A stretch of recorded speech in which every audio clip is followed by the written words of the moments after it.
বিদ্যাবাড়ির digital classroom থেকে আমি ফুজিবুর রহমান। আমাকে দেখতে এবং শুনতে পাচ্ছেন কিনা একটু কমেন্টে জানাবেন। সবাই কেমন আছেন? তার আগে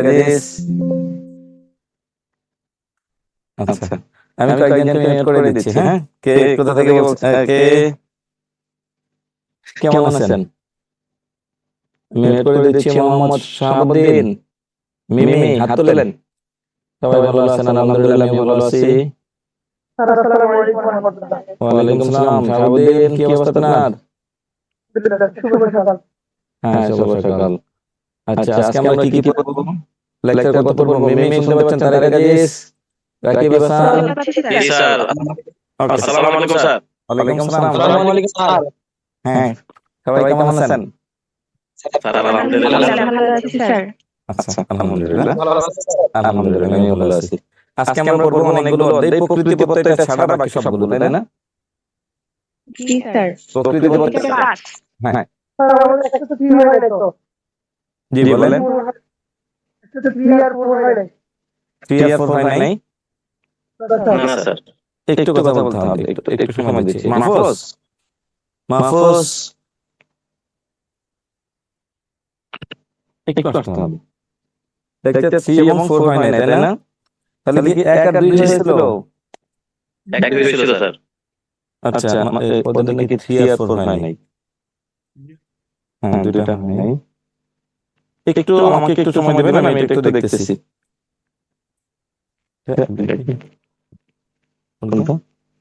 কয়টা বেশি? আচ্ছা, 8 এবং 7 দুইটা বেশি, একটু কমেন্ট করবেন। 3 4 কি হয়েছে? স্যার আমাদের ব্যাচ 8 এ 3 আর 4 হয়েছে। 3 আর 4 হয়েছে না? ও আচ্ছা, তাহলে যে বেঁচে হয় নাই, কোন বেঁচে হয় নাই? 7 এ হয় নাই? স্যার নাইন বেঁচে স্যার। নাইন বেঁচে পাইনি। আপনার এখানে কয়টা বেঁচে আছেন? 8 7 কি আছেন? হয়েছে কোন বেঁচে? 3 আর 4 হয়েছে কোন বেঁচে? Batch 8 sir. 8 এ হয়েছে। আচ্ছা, এখানে 7 নামে একটা বেঁচে আছেন। 7 এর কি আছেন বলেন তো? কেউ আছেন? 7 এ কেউ নাই। আচ্ছা, তাহলে 9 আপনারা 8 আর 9 হয়ে যাবে। আচ্ছা, তাহলে 9 মিনিট আজকে কষ্ট করে আমরা 5 নাম্বার শেষ করে ফেলি। এরপর আমি এটা মার্ক করে রাখছি, পরবর্তী ক্লাসে আমরা যখন শুরু করব, যেহেতু এখানে দুটো টপিক আছে, তাহলে তখন আমরা লেকচার 3 দ্বারা শুরু করব। বুঝতে পারছেন? জি স্যার। ওকে, হ্যাঁ, 9 ওকে, 2 দিন হয়নি। ওকে, আমি আপনাদের এটা নোট করেছি। আমি যখন সার্ভিস সেন্টারে আসবে তখন আমি ওনাদেরকে এটা বলে দেব। ঠিক আছে স্যার, আজকে আমরা আলোচনা করব। প্রথমে যাব হচ্ছে লিঙ্গ প্রকটন। লিঙ্গ প্রকটন মানে কি? যে শব্দ দ্বারা কোনো কিছু চিহ্নকে বোঝায়, সেটা কি পুরুষ নাকি মহিলা, কাকে বোঝাচ্ছে সেটাকেই বলে হচ্ছে লিঙ্গ প্রকটন। বাংলায় এই লিঙ্গ প্রকটন 4 প্রকার: পুরুষবাচক, স্ত্রীবাচক, উভয়লিঙ্গ, ক্লীবলিঙ্গ। কিন্তু দেখুন আমাদের চাকরি পরীক্ষায় স্যার আমাদেরকে আনমিউট করে রাখেন, কথা বললে ক্লাস বোঝা যায় না। ওকে, ঠিক আছে, আমি আনমিউট করে রাখবো সবাইকেই। তবে দুইটা শর্ত আছে, সেটা হচ্ছে প্রয়োজন হলে কথা বলবেন, এছাড়া কথা বলার দরকার নেই, যেন অন্য কারো ডিস্টার্ব না হয়। আমি যখন প্রশ্ন করব ঠিক তখন উত্তর দিবেন। যখন আমি প্রশ্ন করব ঠিক তখন আপনারা উত্তর দেওয়ার চেষ্টা করবেন। তাহলে আসুন আমরা প্রথমে যাব পুরুষ এবং স্ত্রীবাচক শব্দ। 4 প্রকার: এক পুরুষ, 2 স্ত্রী। ছেলে বুঝাইলে পুরুষ, মেয়ে বুঝাইলে স্ত্রী। উভয় বুঝাইলে হচ্ছে ক্লীবলিঙ্গ। উভয় বুঝাইলে হচ্ছে উভয়লিঙ্গ, একটা হচ্ছে ক্লীবলিঙ্গ। জড় বস্তুকে বোঝাবে, তার নাম হচ্ছে ক্লীবলিঙ্গ। শেষ। এগুলো পরীক্ষায় আসবে, পরীক্ষায় আসবে এই ধরনের শব্দ। এখানে কিছু বিষয় একটু নোট করতে হবে আপনাকে, যে পুরুষ স্ত্রীবাচক শব্দ আসলে কয়ভাবে হয়, পুরুষ ও স্ত্রীবাচক শব্দ বাস্তবে হয় কয়ভাবে, এটা একটু দেখুন। সম্ভব হলে একটু খাতা কলম নেবেন অথবা একটা স্ক্রিন শেয়ার নেবেন। পুরুষ ও স্ত্রীবাচক শব্দ। পুরুষ ও স্ত্রীবাচক শব্দ। 1 পুরুষ স্ত্রীবাচক শব্দের ক্ষেত্রে আমরা প্রথমে যেটা খেয়াল করব, 1 নম্বরে হচ্ছে সাধারণ অর্থে পুরুষ ও স্ত্রীবাচক শব্দ। এটা আপনাকে বুঝতে হবে, এটা বুঝলে আপনি বাক্যাংশ পড়তে মজা পাবেন। 1 নম্বরে হচ্ছে সাধারণ অর্থে পুরুষ ও স্ত্রীবাচক শব্দ। 2 বিবাহোত্তর অর্থে পুরুষ ও স্ত্রীবাচক শব্দ। সাধারণ অর্থে 2 হচ্ছে কি, বিবাহোত্তর অর্থে 3 একই শব্দের দুটো করে পুরুষ বা স্ত্রীবাচক শব্দ। খুব খেয়াল করে আপনাকে এখানে বুঝতে হবে, একই শব্দের দুটি করে। যদি মনে করেন লিখতে গেলে সমস্যা হয় তাহলে লিখবেন না, আগে বুঝেন, কারণ আপনি রেকর্ড পাবেন দুটি করে। 4 নিত্য পুরুষ অর্থে ব্যবহৃত হয়। নিত্য পুরুষ অর্থ বোঝাবে। 5 নিত্য স্ত্রী বোঝাবে। 5 নম্বর কি বোঝাবে? নিত্য স্ত্রী বোঝাবে। 6 ক্ষুদ্রার্থে বোঝাবে। 6 নম্বর কি আছে? ক্ষুদ্রার্থে। ক্ষুদ্রার্থে। 7 তৎসম বা বিদেশি। আপনাকে এই 7টা টার্ম যদি বুঝতে পারেন তাহলে আপনার কি অধ্যায় শেষ। এখান থেকে একটা প্রশ্ন নিবন্ধনে আসবে ইনশাআল্লাহ। একটা প্রশ্ন জাস্ট 5 মিনিটের মধ্যে থেকে আপনার কমন পড়বে। আপনি যদি একটু বুঝে পড়েন। আমি বুঝাবো 5 থেকে 10 মিনিটে, আপনাকে বাসায় গিয়ে হয়তো আধা ঘন্টা বা 1 ঘন্টা রিয়াজ করতে হবে, একটু প্র্যাকটিস করতে হবে। আমি আপনাকে আধা ঘন্টা সময় নিচ্ছি, আপনাকে এটা একটু বুঝতে হবে। আমি অনলি 3 জনকে মিউট করব যারা আমার সাথে কথা বলবেন, 3 জন। যাদেরকে প্রশ্ন করি অলরেডি কিন্তু বেশ কয়েকজন মিউট আছেন।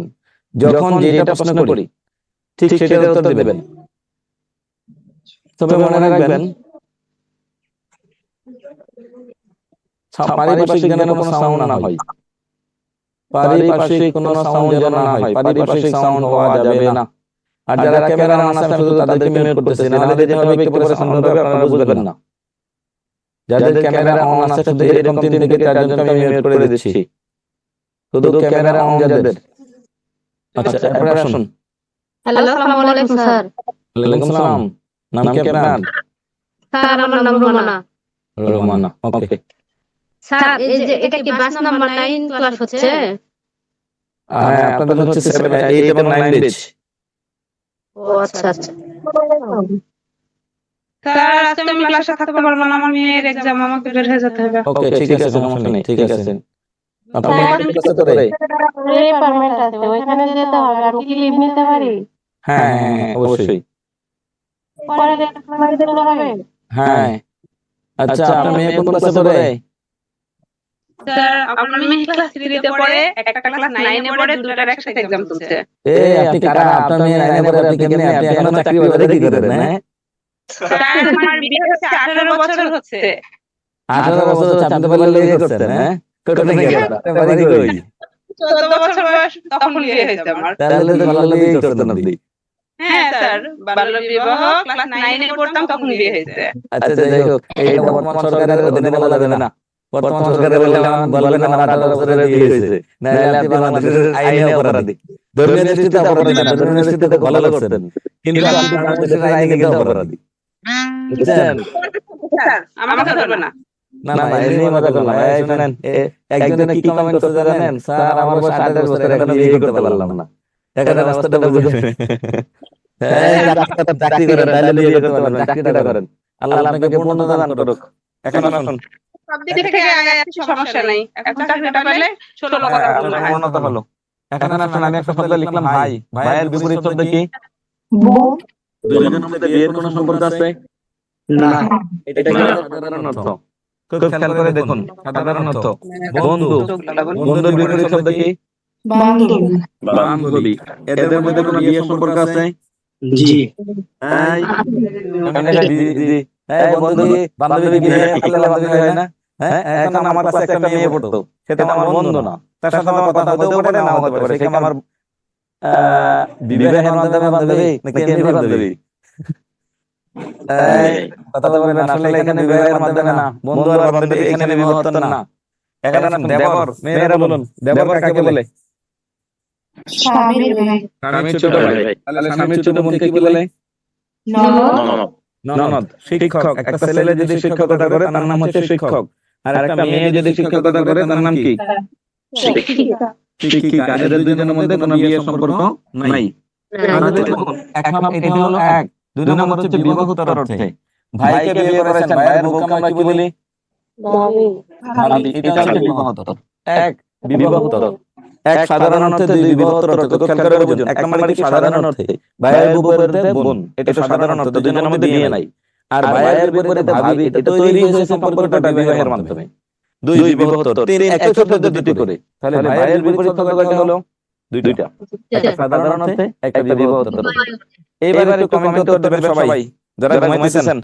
আপনার বোনকে বিয়ে দিয়েছেন, এখন বোনের হাজবেন্ডকে এখন আপনি কি ডাকেন? দুলাভাই। হ্যাঁ, বাকিরা একটু কমেন্ট করবেন। আপনারা 93 জন এই মুহূর্তে ক্লাসে আছেন। দুলাভাই তো। বুঝাই দিলাম, খালি টাকা হবে না। একটু কমেন্টে উত্তর লিখতে হবে। পই মাহমুদ, পই মাহমুদ কেন, আপনার আসল নাম কি?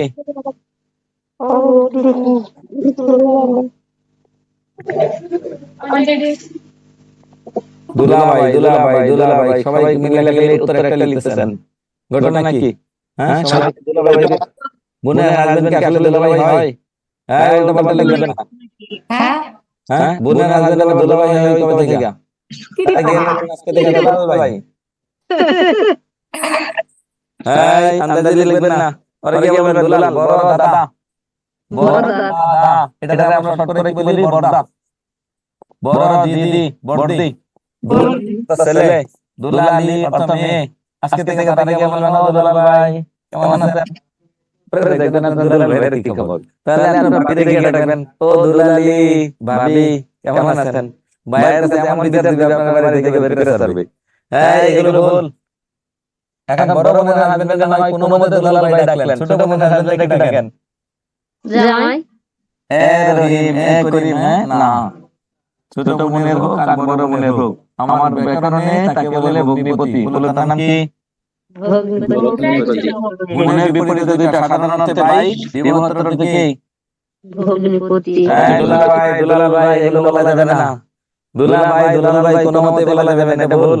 আপনি তারা বলতে পারবেন ভাই অথবা ভাইয়ের সমার্থক, দুনিয়াতে যত শব্দ আছে সব। কিন্তু দুলাল এটা অপপ্রয়োগ।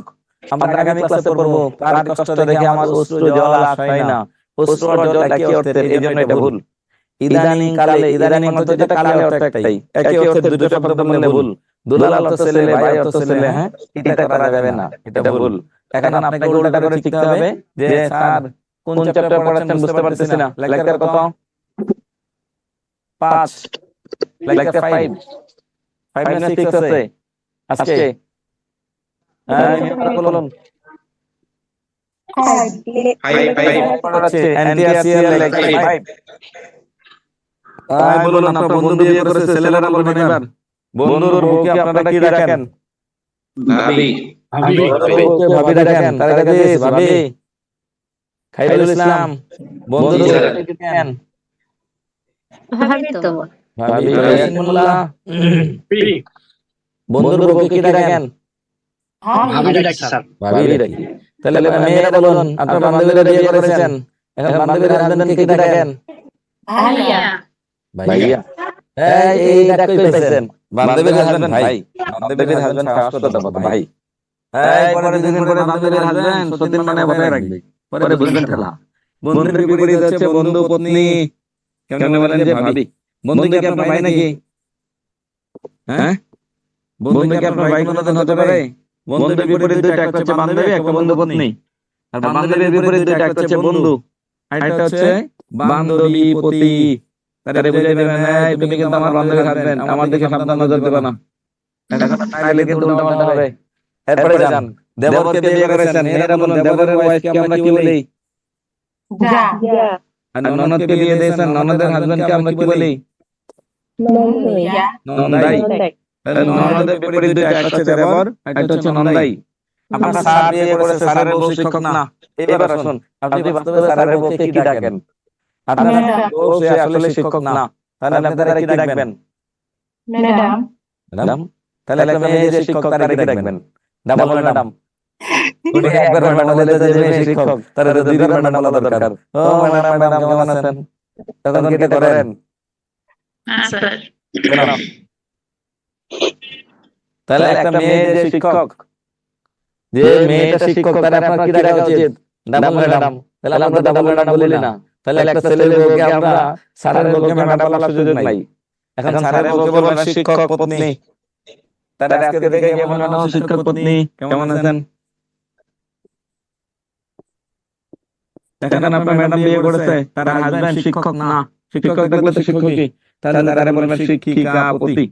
দেখুন 1, 2, 3, তিনটা নিয়ে কারো কোনো প্রশ্ন আছে কিনা? এক সাধারণত, দুই বিভক্ত অর্থ, তিন একই শব্দে দুটি পড়ে। শিক্ষিকা বিপরীতে দুইটা, একটা শিক্ষক, একটা শিক্ষিকা পতি। আবার দেখুন শিক্ষকের বিপরীতে দুইটা, একটা শিক্ষিকা, একটা হচ্ছে শিক্ষক পত্নী। যে পুরুষ বা স্ত্রীবাচক শব্দ বিবাহের মাধ্যমে নির্ধারিত হয়, তাকে বলে হচ্ছে বিভক্ত অর্থে পুরুষ ও স্ত্রীবাচক শব্দ। যেই পুরুষ ও স্ত্রীবাচক শব্দ সাধারণ অর্থে ব্যবহৃত হয় বিবাহ ছাড়া এমনি এমনি হয় তার নাম হচ্ছে কি সাধারণ অর্থে পুরুষ। বুঝতে পেরেছেন? জি স্যার। বাকিরা একটু কমেন্ট করবেন যে এই পর্যন্ত কারো কোনো প্রশ্ন আছে কিনা। 1 2 3 পরীক্ষা আসবে এই ধরনের প্রশ্ন। এখান থেকে একটা প্রশ্ন আসবে। এখান থেকে রাকিব ক্যামেরা অন করেন, হ্যান্ড রেসে চাপ দেন। রাকিব ক্যামেরা অন করেন, হ্যান্ড রেসে চাপ দেন। এই পর্যন্ত কারো কোনো প্রশ্ন আছে কিনা? স্যার বলুন। স্যার যে সম্পর্কটার মধ্যে মানে বিবাহর কোনো মানে ইয়া থাকবে না সেটা হচ্ছে সাধারণ অর্থে জি, নাকি? বিবাহের কোনো শর্ত নাই। আচ্ছা বিবাহের কোনো শর্ত নাই। বিয়ে ছাড়া এমনি এমনি পুরুষ স্ত্রীবাচক হয়েছে তাকে বলে সাধারণ অর্থে। আর বিবাহের মাধ্যমে হলে তাহলে তার নাম হচ্ছে বিবাহোত্তর অর্থে। একজন কমেন্টে লিখে স্যার প্রশ্নের ধরন কেমন হবে? প্রশ্নের ধরন হবে কোন শব্দের দুটি করে স্ত্রীবাচক আছে? দেবর এর দুটি স্ত্রীবাচক আছে, একটা ননদ একটা যা। নিচের কোন শব্দের দুটি করে পুরুষবাচক শব্দ আছে? বান্ধবী পতি, বান্ধবী একটা বান্ধবী পতি একটা বন্ধু। এই টাইপের প্রশ্ন আসবে এখান থেকে। একজন কথা বলতে চেয়েছেন কিন্তু রাকিব পেয়েছি। রাকিব আরো কোনো প্রশ্ন থাকলে কমেন্ট করতে হবে। সাথী এই পর্যন্ত প্রশ্ন আছে 1 2 3 তিনটা বুঝছেন কিনা? রাকিব হাসান জি স্যার বুঝছি। ওই যে বিবাহের ক্ষেত্রে যে সম্পর্কগুলো আছে এখানে শুধু পতি যোগ হয়েছে, যেমন ভগ্নিপতি, বন্ধু, বান্ধবী পতি, স্যার এগুলো শুধু পতি যোগ হবে সবখানে কি এরকমই? সব জায়গায় এরকম না, তবে অর্থের উপর ভিত্তি করে পতি ছাড়াও অন্য কোনো শব্দ দ্বারা যুক্ত হতে পারে, যেমন নন্দাই। এখানে কিন্তু ননদ পতি বলে নাই। আচ্ছা 3 নাম্বার কি লিখছে? একই শব্দের দুটি করে। এটা কিন্তু অনেকে বোঝে নাই, খুব খেয়াল করে দেখুন। এক সাধারণ অর্থ, দুই বিবাহোত্তর অর্থ, 3 দুইটা মিলে একটা। যেমন ভাইয়ের বিপরীতে দুইটা আছে, কি কি বলুন? ভাবি ভাবি, ভগ্নিপতি। ভাবি আর ভগ্নিপতি দেখে দেখে বলবেন, যারা মিউট আছেন দেখে দেখে বলুন। দেবরের বিপরীত শব্দ আছে দুইটা, কি কি? ননদ যা নন্দাই। হ্যাঁ, দেবরের বিপরীত দুইটা, একটা হচ্ছে ননদ আর একটা হচ্ছে কি যা। স্ত্রী পুরুষের স্ত্রীবাচক, পুরুষের বিপরীত হবে স্ত্রীবাচক। এখন বললাম শিক্ষিকা, এর বিপরীতে দুইটা পুরুষবাচক শব্দ আছে, বলুন কি কি? শিক্ষিকা পতি শিক্ষক। জি, বিবাহোত্তর অর্থ হলে শিক্ষিকা পতি, আর সাধারণ অর্থ হলে শিক্ষক। খায়রুল ইসলাম, খায়রুল ইসলাম শুনতে পাচ্ছেন? সাদাত মাল, খায়রুল ইসলাম কথা বলেন না কেন? আরে তো মিউট আছেন, আপনি কি এই পর্যন্ত বুঝতে পারছেন? জি স্যার, জি স্যার। ওকে, ঠিক আছে, থ্যাংক ইউ। আমরা যাচ্ছি 4 নম্বরে। 4 নম্বরে কি বলছি? নিত্য পুরুষ অর্থে। নিত্য পুরুষ অর্থ বলতে এমন একটা শব্দকে বোঝাবে যে শব্দের বিপরীতে কোনো স্ত্রীবাচক শব্দ পৃথিবীতে নাই। যে শব্দের বিপরীতে কোনো স্ত্রীবাচক শব্দ নাই তাকে বলা হচ্ছে নিত্য পুরুষবাচক অর্থ। নিত্য পুরুষ যে শব্দের বিপরীতে কোনো স্ত্রীবাচক শব্দ নেই। বর্তমান বাংলাদেশের রাষ্ট্রপতির নাম কি? শাহাবুদ্দিন। আর ভারতের বর্তমান রাষ্ট্রপতির নাম হচ্ছে দ্রৌপদী মুর্মু। রাষ্ট্রপতি খেয়াল করুন, বাংলাদেশের রাষ্ট্রপতি পুরুষ, ভারতের রাষ্ট্রপতি মহিলা। এখন আসুন, দুইজনই হচ্ছে পদ একটাই, কিন্তু এইটা হচ্ছে স্ত্রীবাচক শব্দ নাই। ওবায়দুল কাদের মন্ত্রী ছিল, শেখ হাসিনা উনিও মন্ত্রী ছিল। এটা হচ্ছে নিত্য পুরুষবাচক। কবিরাজ, একজন পুরুষ হলে কবিরাজ, একজন মহিলা হলে কবিরাজ। এই শব্দের কোনো স্ত্রীবাচক শব্দ নাই। কাপুরুষ, একজন পুরুষকে বলে তুই একটা কাপুরুষ, একটা মহিলাকে এটা বলতে পারবেন না, এই বেটি তুই একটা কামহিলা। হ্যাঁ, এরকম বলার কোনো সুযোগ নাই। পুরুষ হলে কাপুরুষ, মহিলা হলে কাপুরুষ। এই জন্য এটাকে বলা হয় নিত্য পুরুষবাচক শব্দ। যে শব্দের বিপরীতে কোনো স্ত্রীবাচক শব্দ নেই এবং স্ত্রীবাচক শব্দ হওয়া সম্ভবও না, তাকে বলা হচ্ছে কি? নিত্য স্ত্রীবাচক শব্দ। সরি, নিত্য পুরুষবাচক শব্দ। খেয়াল করুন, নিত্য পুরুষবাচক শব্দ, নিত্য পুরুষ। নিত্য স্ত্রীবাচক হচ্ছে এমন একটা শব্দ যার বিপরীতে কোনো পুরুষ নাই। সতীন, দেখেন তো এর বিপরীতে কোনো পুরুষ বানানো যায় কিনা? না সতীন শব্দের বিপরীতে কোনো পুরুষবাচক শব্দ বানানো যায়? না যায় না। অন্তঃসত্ত্বা, এটা কি কোনো পুরুষের পক্ষে হওয়া সম্ভব? না শুধুমাত্র একটা নারী, তাই এটাকে বলা হয় নিত্য স্ত্রীবাচক। কুলটা, শুধু একটা নারী। কুলটা অর্থ হচ্ছে পতিতা। একটা নারী কখনোই একটা পুরুষের স্পর্শ ছাড়া পতিতা হয় না। নজরুলের একটা কবিতা আছে, সাগর নগরের বেশ্যা, শুনতে খারাপ শোনা যায়, কিন্তু কখনো পড়লে বাস্তবতা ফিল করতে পারবেন। আমাদের সমাজ একটা মেয়ে একটা ছেলের স্পর্শের মাধ্যমে পতিতা হলে ছেলেকে বলে নাই তুই একটা পতিত, হ্যাঁ এরকম কোনো কিছু বলে না। যত একটা মেয়ের তখন এটা বলে পতিতা, এর কোনো বিপরীত শব্দ নাই। এরপরে আসুন অসূর্য স্পর্শা, এটা অর্থ কি? এটাও নিত্যশ্রীবাচক শব্দ। অসূর্য স্পর্শা এদেরকে বলে নিত্যশ্রীবাচক, কারণ এদের বিপরীতে কি নাই? কোনো পূর্ববাচক শব্দ নাই। অসূর্য স্পর্শা অর্থ কি স্যার? জি অসূর্য স্পর্শা অর্থ? হ্যাঁ, আমি তো আপনাকে জিজ্ঞেস করলাম, বলুন কি অর্থ? স্যার যে নারীর মুখ মানে সূর্য দেখতে পায় না। সূর্য দেখতে না পেলে বাচ্চা কালে ভিটামিন ডি এর অভাবে মারা যাবে। হ্যাঁ, আসল অর্থ বলুন। 5 জন 7 জন মেয়ে আছেন, 7 জন কথা বলতে হবে। রোমানা, মিথিলা, ইয়াসিন, মোল্লা। স্যার আমি এটা বুঝতে পারিনি। স্যার এটা আসলে কি হবে জানি না। বুঝা যায় না। সূর্য স্পর্শ শব্দের অর্থ ভার্জিন, কুমারী, সতীত্বপরায়ণ নারী। একটা ছেলেকে বলা যাবে সতীত্বপরায়ণ, একটা মেয়েকে বলা যাবে সতীত্বপরায়ণ, বাট একটা ছেলেকে সতীত্বপরায়ণ বলা যাবে না। সৃষ্টিকর্তা আল্লাহ যখন মানুষকে তৈরি করেছে, তখন নারী পুরুষের শারীরিক কিছু গঠন আলাদা আলাদা ভাবে তৈরি করেছে। বিধায় একটা নারীকে ভার্জিন বা কুমারী বলা গেলেও একটা ছেলেকে কখনোই কোনো কালে ভার্জিন কুমার বলা যাবে না। এখন আসুন, এদেরকে বলে নিত্যশ্রীবাচক শব্দ। 6 ক্ষুদ্রার্থে। স্ত্রীবাচক আর পুরুষবাচক শব্দের কোনো স্যার ছন্দ আকারে পড়া যায় কি? জি, ছন্দ আকারে আপনাদের শীটে দেয়া আছে। স্যার আপনাদের কি শীটে ছন্দ আকারে আমি ছন্দ এখানে অল্প কয়েকটা শব্দ আছে তো, যে আমরা ছন্দ আকারে আমি খুব একটা বিশ্বাস করি না। চাইলে আমরা দিতে পারি, আপনারা চাইলে, তবে শীটে লেখা আছে যে কয়টা সেটাই। তবে 9 10 বই পড়বেন।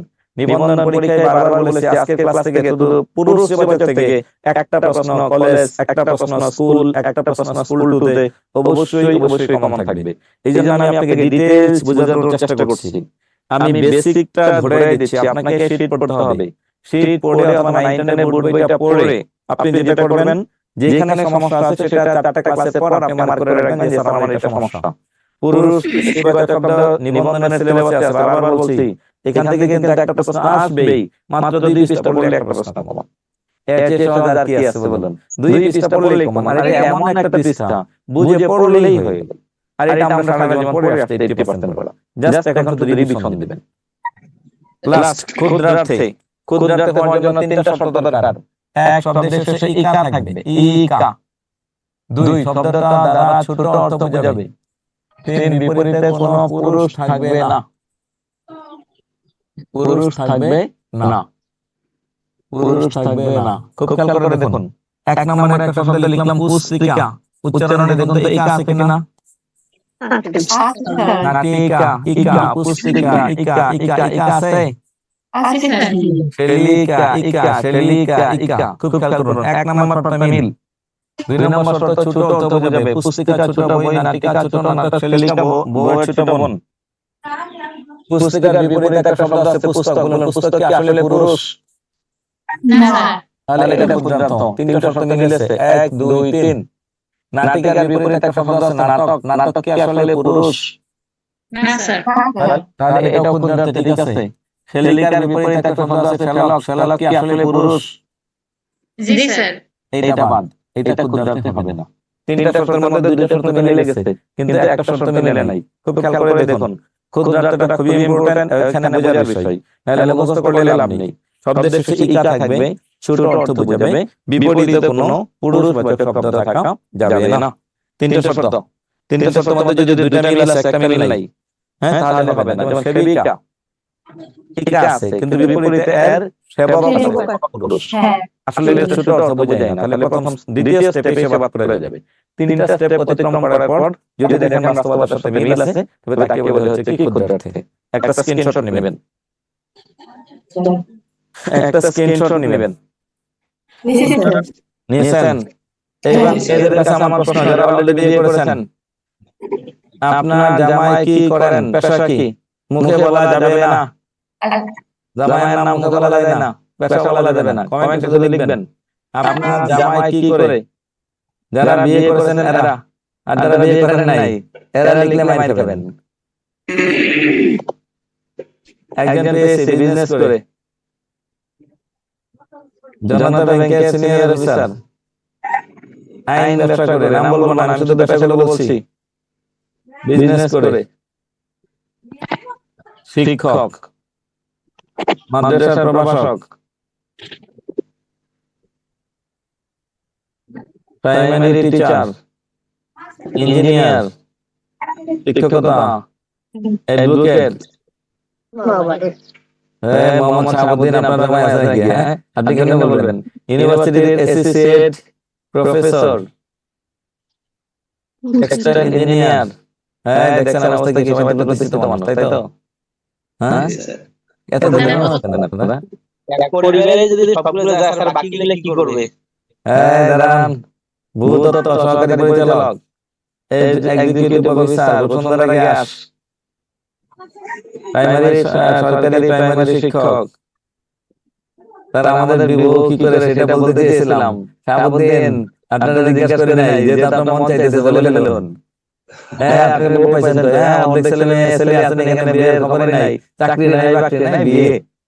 হ্যাঁ, দুই একজন বিয়ে করছেন, এই জন্য খুব আনন্দে আছেন। ইয়াসিন মোল্লা বিয়ে করছেন? চাকরি না হলে বিয়ে নাই। রাকিব বিয়ে করছেন? জি স্যার। এই আপনি বিয়ে করলেন কেমনে? চাকরি ছাড়া কেমনে বিয়ে? স্যার, 2টা বাচ্চা আছে স্যার। এ আল্লাহ, আপনারা তো আল্লাহ বহুত নিয়ামত দিয়েছে। হ্যাঁ, খাইরুল ইসলাম বিয়ে করছেন? জি আলহামদুলিল্লাহ স্যার, একটা ছেলে একটা মেয়ে, ব্যবসা করি, ইমামতি। আচ্ছা, আল্লাহ আপনার অনেক বরকত দিয়েছে। খালি একটা চাকরি হলে জীবনের পূর্ণতা চলে আসবে ইনশাআল্লাহ। জি স্যার, আপনি ইনশাআল্লাহ। পড়ালেখা করেছেন, এটা স্বীকৃতি হচ্ছে ব্যবসার পাশাপাশি একটা চাকরি। আর দুনিয়া চাকরি একটা আছে, ইসলামিক ফাউন্ডেশন। আচ্ছা, আপনার বাসা কোথায়? পাবনা স্যার। আচ্ছা, ইঞ্জিনিয়ার ইলেকট্রিশিয়ান। ওকে, এই ছেলেপেলে দেখা যায় সবাই প্রতিষ্ঠিত। হ্যাঁ, সাব্বির হাসান স্যার এক মেয়ে আছে। হ্যাঁ, রিক্তার এরকম মায়ের বেকার। হ্যাঁ, রিক্তা আপনি বিয়ে করছেন না আন্দাজে বলতেছেন? হ্যাঁ, উল্টো পাল্টা তারা বিয়ে করেন নাই। হ্যাঁ, শিক্ষিকা স্যার, সুহেলের নাম হচ্ছে হাই স্কুল শিক্ষিকা মাস্টারি। এরা কারা? ছেলেবেলে চাকরি নাই, মেয়েগুলো বিয়ে করলেন কেমনে? রাসেল আহমেদ, আমার একটা মেয়ে আছে, ওয়াল্লাহ, এরা কারা? আপনার চাকরি বাকরি নাই, আপনি অন্যভাবে নেবেন না, আমি মজা করতেছি। আপনার চাকরি নাই, আপনার 2 বাচ্চার জনক, কেউ 1 বাচ্চার জনক। হ্যাঁ, এরা কারা? এই যে আরেকজন লিখছে তার একটা চাকরির জন্য বিয়ে হচ্ছে না, কি একটা বিপদ। এই বুড়া মহিলা, আর যারা আমার পাশে এতক্ষণ জামাইয়ের কথা লিখছেন, আসলে জামাই অর্থ কি জানেন? জামাই অর্থ হচ্ছে মেয়ের জামাই। হ্যাঁ, নিজের রাজনীতিতে জামাই বানাই বসে রয়েছেন, তাহলে তো আপনি বুড়ি মহিলা। আপনার বয়স মিনিমাম 55 থেকে 60 বছর, তাহলে আপনার বিয়ে হয়েছে, মেয়ের বিয়ে দিয়েছেন, বিয়ে দিলে আপনি শাশুড়ি, শাশুড়ি হলে আপনি না হয় জামাই পেয়েছেন, তাহলে আপনি জামাইটা কেমনে পাইছেন? হ্যাঁ, ইঞ্জিনিয়ার করে, এই করে, সেই করে, প্রবাসী, এটা করে। হ্যাঁ, আসলে কি আপনি বুঝে শুনে উত্তর দিয়েছেন? এই ঘটনা কি ঘটেছে দেখুন। মিমি, কি করছেন আপনি? ভুল উত্তর হয়েছে স্যার, স্বামী বললে পেশা স্বামীটা হওয়া উচিত ছিল। আমি তো স্বামী বলি নাই, আমি আপনার বর বলি নাই, আমি আপনার হাজবেন্ড বলি নাই, আমি আপনার পতিও বলি নাই। স্বামী শব্দের কোনো সমার্থক শব্দ বলি নাই। জামাই শব্দের অর্থ হচ্ছে মেয়ের জামাই। ভাই বাবাকে জিজ্ঞেস করো, আপনি ম্যারিড? Yes sir. আপনার জামাই কি করে? স্যার, জামাই এই করে। বাচ্চা কয়টা? তার 2টা, একটা 5 বছর, একটা 10 বছর। পিঠে হ্যাঁ, 5 বছর 10 বছর, আপনি তো বাংলাদেশের আইনে অনেক একটা করেন নাই। 5 বছরের মেয়ের বিয়ে দিয়েছেন। হ্যাঁ, তার মানে ঘটনা কি আপনার? 12টা বাজে যাচ্ছেন। হ্যাঁ, এটা হচ্ছে আসলে আমি আপনার সাথে একটু মজা করলাম, কিন্তু ভাইবাতে এমনি ধরে। মেয়েরা কিন্তু বুঝবেন না যে আসলে ভাইবাটা ফেলটা কোথায় করে। ভাইবাতে আসলে ফেল বলতে কিছু নাই। এই টাইপের ক্রিটিক্যাল প্রশ্নের উত্তর যদি দিতে না পারেন, তাহলে ফেল, না হলে ফেল নাই। আর দিন শেষে তো রিজেক্ট। স্যার, আমার তো মেয়েই নাই, তাহলে আপনি জামাই পেতেন কেমনে? মিলি, কি জানি কথা বলছিলেন? হ্যাঁ, এটা করা যাবে না। একটা স্ক্রিনশট নেন, আমরা পরবর্তী অধ্যায়ে যাচ্ছি। পুরুষ সেবা এই পর্যন্ত পড়বেন। তৎসম্য বিদেশি বোর্ড বই, 9, 10 এর বোর্ড বইটা ভালো করে পড়বেন। 9, 10 এর বোর্ড বইয়ের বাক্যাংশটা ভালো করে, 9, 10 এর বোর্ড বইটা ভালো করে পড়বেন। 9, 10 এর বোর্ড বইটা ভালো করে পড়বেন। তাহলে আমরা পরবর্তী অধ্যায়ে যাচ্ছি। এখন আমি একটু শিখে যাচ্ছি, দেখাচ্ছি যে আপনি আসলে পড়বেনটা কি এখান থেকে। এখান থেকে আসলে আপনি কি পড়বেন? কনিষ্ঠের বিপরীত কনিষ্ঠা, এটা আপনাকে পড়তে হবে। ষোড়শ ষোড়শী, দাতা দাত্রী, পালক পালিকা, অধ্যাপক অধ্যাপিকা, মেথর মেথরানী, অরণ্য অরণ্যানী। আপনার পরীক্ষায় আসবে কাঙ্গাল এসটি বাচক কি কাঙ্গালিনী, দুঃখী দুঃখিনী, অভাগা অভাগিনী, চাকর ঝি।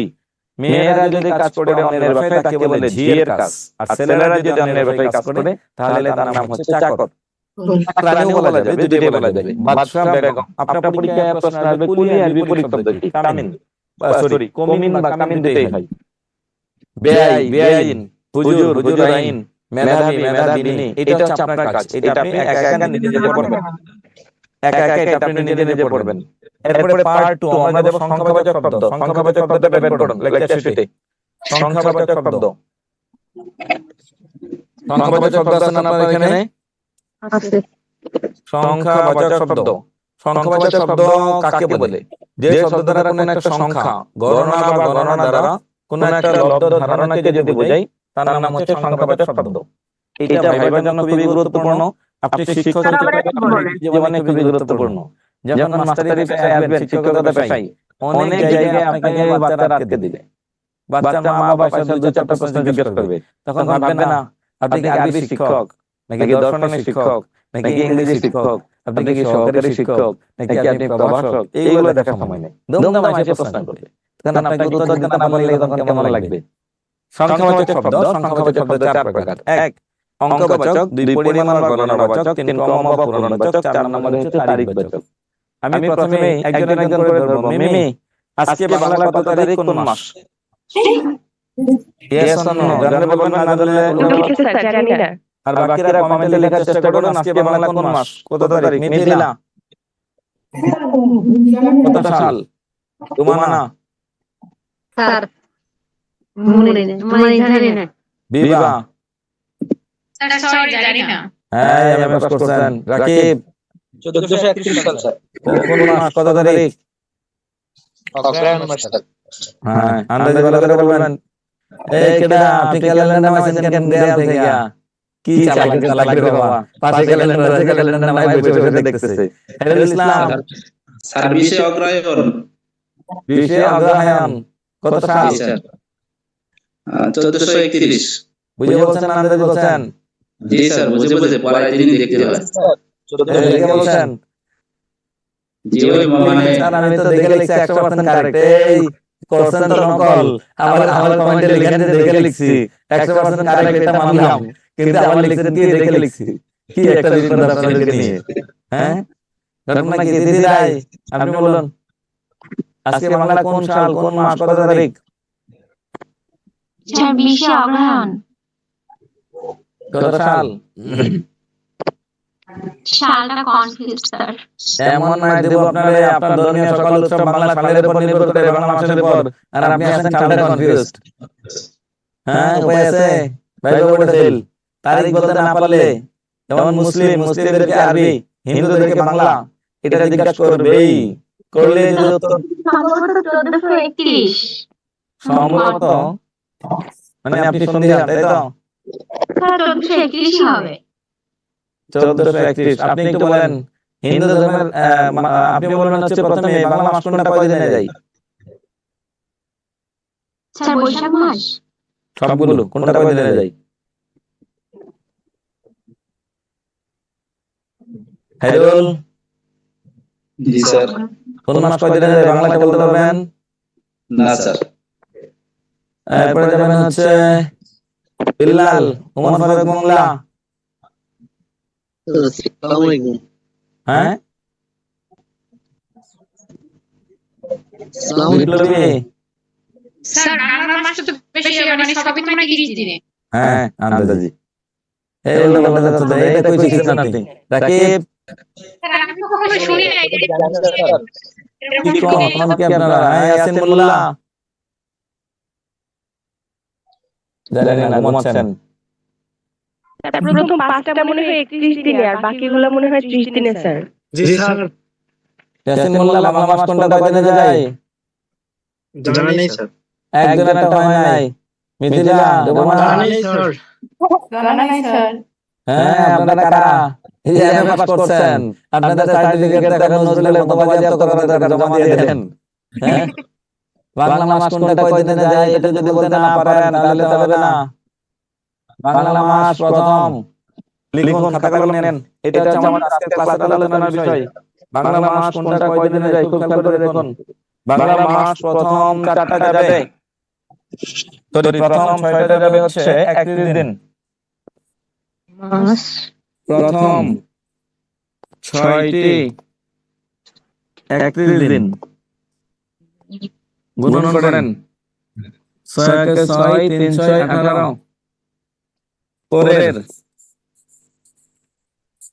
5টি 30 দিন, পরে 3 5 15। 5টি এরপরে যাবেন হচ্ছে ফাল্গুন মাস। কোন মাস কত দিনে যায়? ফাল্গুন মাস। দিন ফাল্গুন মাস যাবে হচ্ছে 29 দিন। যোগ করেন, 9 6 15 5 7 আছে 1 আর 2 3 আর 5 8 আর 8 16 6 7 আছে 1 আর 1 2 আর 1 3 365 দিন। এই হচ্ছে আমাদের বাংলা তারিখের হিসাব। এটা নিবন্ধনে ভাই ধরে। এখন ভাই চলতেছে দুরাক্তাবাদে। বাংলা শেষ হলো, ইংরেজি শেষ হলো। এখানে কিন্তু সবাইকেই প্রায় প্রশ্ন ধরে। একদিনে একটা বোর্ডে 30 জনের মধ্যে 5-7 জনকে বাংলা তারিখ ধরে। কোন মাস কয় দিনে যাচ্ছে, কেমনে যাচ্ছে? হ্যাঁ, বাংলা তারিখ হিন্দু ধর্মের হলে আর বিপদ। বাংলা মাস কোনটা কোন গ্রহের নাম অনুযায়ী হয়েছে, ওই গ্রহের নামটা কি, এটা কোন ধরনের শব্দ, কোন ভাষার শব্দ, কেন আসলো, কিভাবে আসলো, হ্যাঁ, এটা বিস্তারিত ধরবে। 365 দিন, আমাদের বাৎসরিক গতি কত? 365 দিন 5 ঘন্টা 48 মিনিট 47 সেকেন্ড। তার মানে প্রায় 6 ঘন্টা করে বাড়তে বাড়তে 4 বছরের একটা দিন বেড়ে যায়। সেটাকে বলে অধিবর্ষ, ইংরেজিতে বলে লিপ ইয়ার। লিপ ইয়ারে এই ফাল্গুন মাস হবে 29 দিনের জায়গায় 30 দিন, আর বছর হবে 365 দিনের জায়গায় 366 দিন। বুঝতে পেরেছেন? জি স্যার। কার কোনো প্রশ্ন আছে? স্যার বাংলা ক্যালেন্ডারের সাথে ইংরেজি বা অন্যান্য ক্যালেন্ডারে কি দিনের হিসাব কম বেশি হবে? জি, বা দেখা যাচ্ছে বাংলা ক্যালেন্ডারে 5 বছর, অন্য ক্যালেন্ডারে যা দেখা যাবে ওখানে 5-7 দিন কম বেশি হবে কি? কেন 365 দিন কি মিলছে? স্যার ওই যে 5 ঘন্টা 47 মিনিট 48 মিনিট 47 সেকেন্ড সব ক্যালেন্ডারে তো এইভাবে মিলবে না। 4 বছরে একটা দিন বেড়ে যাবে, 4 বছর পরে একটা দিন। 5 ঘন্টা মানে 6 ঘন্টা ধরেন, 48 মিনিট 47 সেকেন্ড মানে 47 আর 49 মিনিট। 5 ঘন্টা অন্তর 49 মিনিট মানে 6 ঘন্টা ধরেন, 4 6 24 ঘন্টা না? জি স্যার। 4 বছরে একটা দিন বেড়ে যাবে। আরবি মাসে আর একটু কমবে। আরবি মাস এখানে চেয়ে তুলনায় 350 দিন বা 54 দিনে যাবে। আরবি মাসটা একটু বলবেন, খাইরুল ইসলাম বলতে পারবেন? চান্দ্র মাসে যেটা স্যার চন্দ্র মাস তো একমাত্র আল্লাহ প্রদত্ত। স্যার এটা আসলে কিভাবে? একভাবে এইভাবে ফিক্সড করা যাবে না। তবে আরবিতে কোনো মাস কি 31 দিনে আছে? না স্যার 29 আর 30 দিনে। 29 এবং 30 দিনে, 31 দিনে কিন্তু মাস নাই। এখন আসুন স্যার এনটিআর সার্কুলার কখন দিতে পারে? কলেজ ভাইভা শুরু হলে দিবে, স্কুলের ভাইভা শেষ হলে কলেজের ভাইভা শুরু হবে। আমরা ধারণা করছি ডিসেম্বরের শেষ সপ্তাহ অথবা জানুয়ারির প্রথম দিকে, যদি পরিস্থিতি স্বাভাবিক থাকে আপনাদের অনুষ্ঠান শিক্ষক নিবন্ধনের সার্কুলার দিয়ে দিবে। আর আমি চাচ্ছি আপনাদের সার্কুলার শুরু হওয়ার আগেই বাংলা অঙ্কের পূর্ণাঙ্গ একটা প্রস্তুতির একটা গাইডলাইন যা প্রয়োজন সবটুকু দেওয়া যাবে। নিবন্ধনের সার্কুলার হয়ে যাওয়ার পর আর ক্লাস আমাদের ক্লাসে বসার দরকার নেই। আপনি বাসায় কথা দেখেন, রুটিন করবেন, একটা করে ক্লাস করবেন, রেকর্ড ক্লাস দেখবেন আর পড়বেন, দেখবেন আর পড়বেন। এটা হচ্ছে আপনার কাছে থাকবে। এখন আপনার কাজ হচ্ছে যত নোট করা দরকার নোট করুন।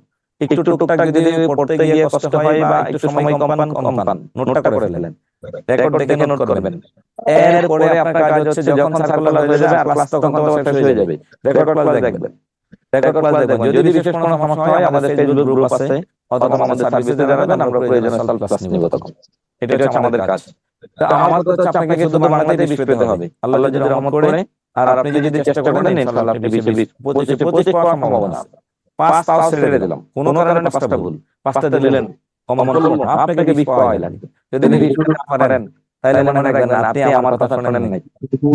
আমি ধরে নেব আপনি আমার কথা শুনেন নাই, কথা শুনলে কমন করবে। এটা কিন্তু আমি প্রাইমারি পরীক্ষা বলতে পারবো না যে বাংলায় 20টা প্রশ্ন থাকবে, 20 18 পাবেন, এটা বলতে পারবো না। বিসিএস ক্লাসে কোনোদিন এই কথা বলতে পারি না, কারণ ওখানে একটা প্রশ্ন কমন করে, নিবন্ধনে কমন করে, এটা আমার কোনো কৃষ্ণ না, নিবন্ধনে কমন করে। এই জন্য বারবার বলছি আপনি চেষ্টা করুন। আর সাবজেক্টিভ তো আপনার চাকরি তো নির্ভর করবে আপনার সাবজেক্টিভ নলেজের উপর। তখন যে সময় পাবেন ওই সময় আপনি গুছিয়ে নিতে পারবেন। তখন খুব একটা সমস্যা হবে না। বিদ্যাবাড়িতে ইসলাম শিক্ষা বিষয়ে লিখিত কোনো কোর্স আছে স্যার? আছে আছে, স্কুলেও আছে, কলেজেও আছে। স্কুলের সহকারী মৌলভী, কলেজের প্রভাষক ইসলাম শিক্ষা দুটোই আছে। ওকে, এখন আসুন, এখন যেমন হচ্ছে এটা বাংলা তারিখবাচক শব্দ প্রবর্তন করেছেন সম্রাট আকবর। কে বাংলা তারিখবাচক শব্দ তৈরি করেছেন? সম্রাট আকবরের মাথায় তো ছিল ঘুবর, এই ব্যাপারটা করলো কেমনে? সে নিজে করে নাই। 1556 সালে পানিপথের দ্বিতীয় যুদ্ধে জয়লাভ করার মধ্য দিয়ে তিনি দিল্লি সালতানাতের দায়িত্বভার গ্রহণ করেন। যখন এই সম্রাট আকবরের মধ্যে এই মুঘল সাম্রাজ্যের প্রতিষ্ঠাতা সম্রাট বাবরের ছেলের নাম হচ্ছে, স্যার হিমুলের লিখিত কোনো বই আছে এসবি ঢালি? ঢালি আমি এই মুহূর্তে বলতে পারলাম না, এটা আমাকে জেনে বলতে হবে, কারণ হিন্দু ধর্মের স্টুডেন্টের সংখ্যা কম থাকে।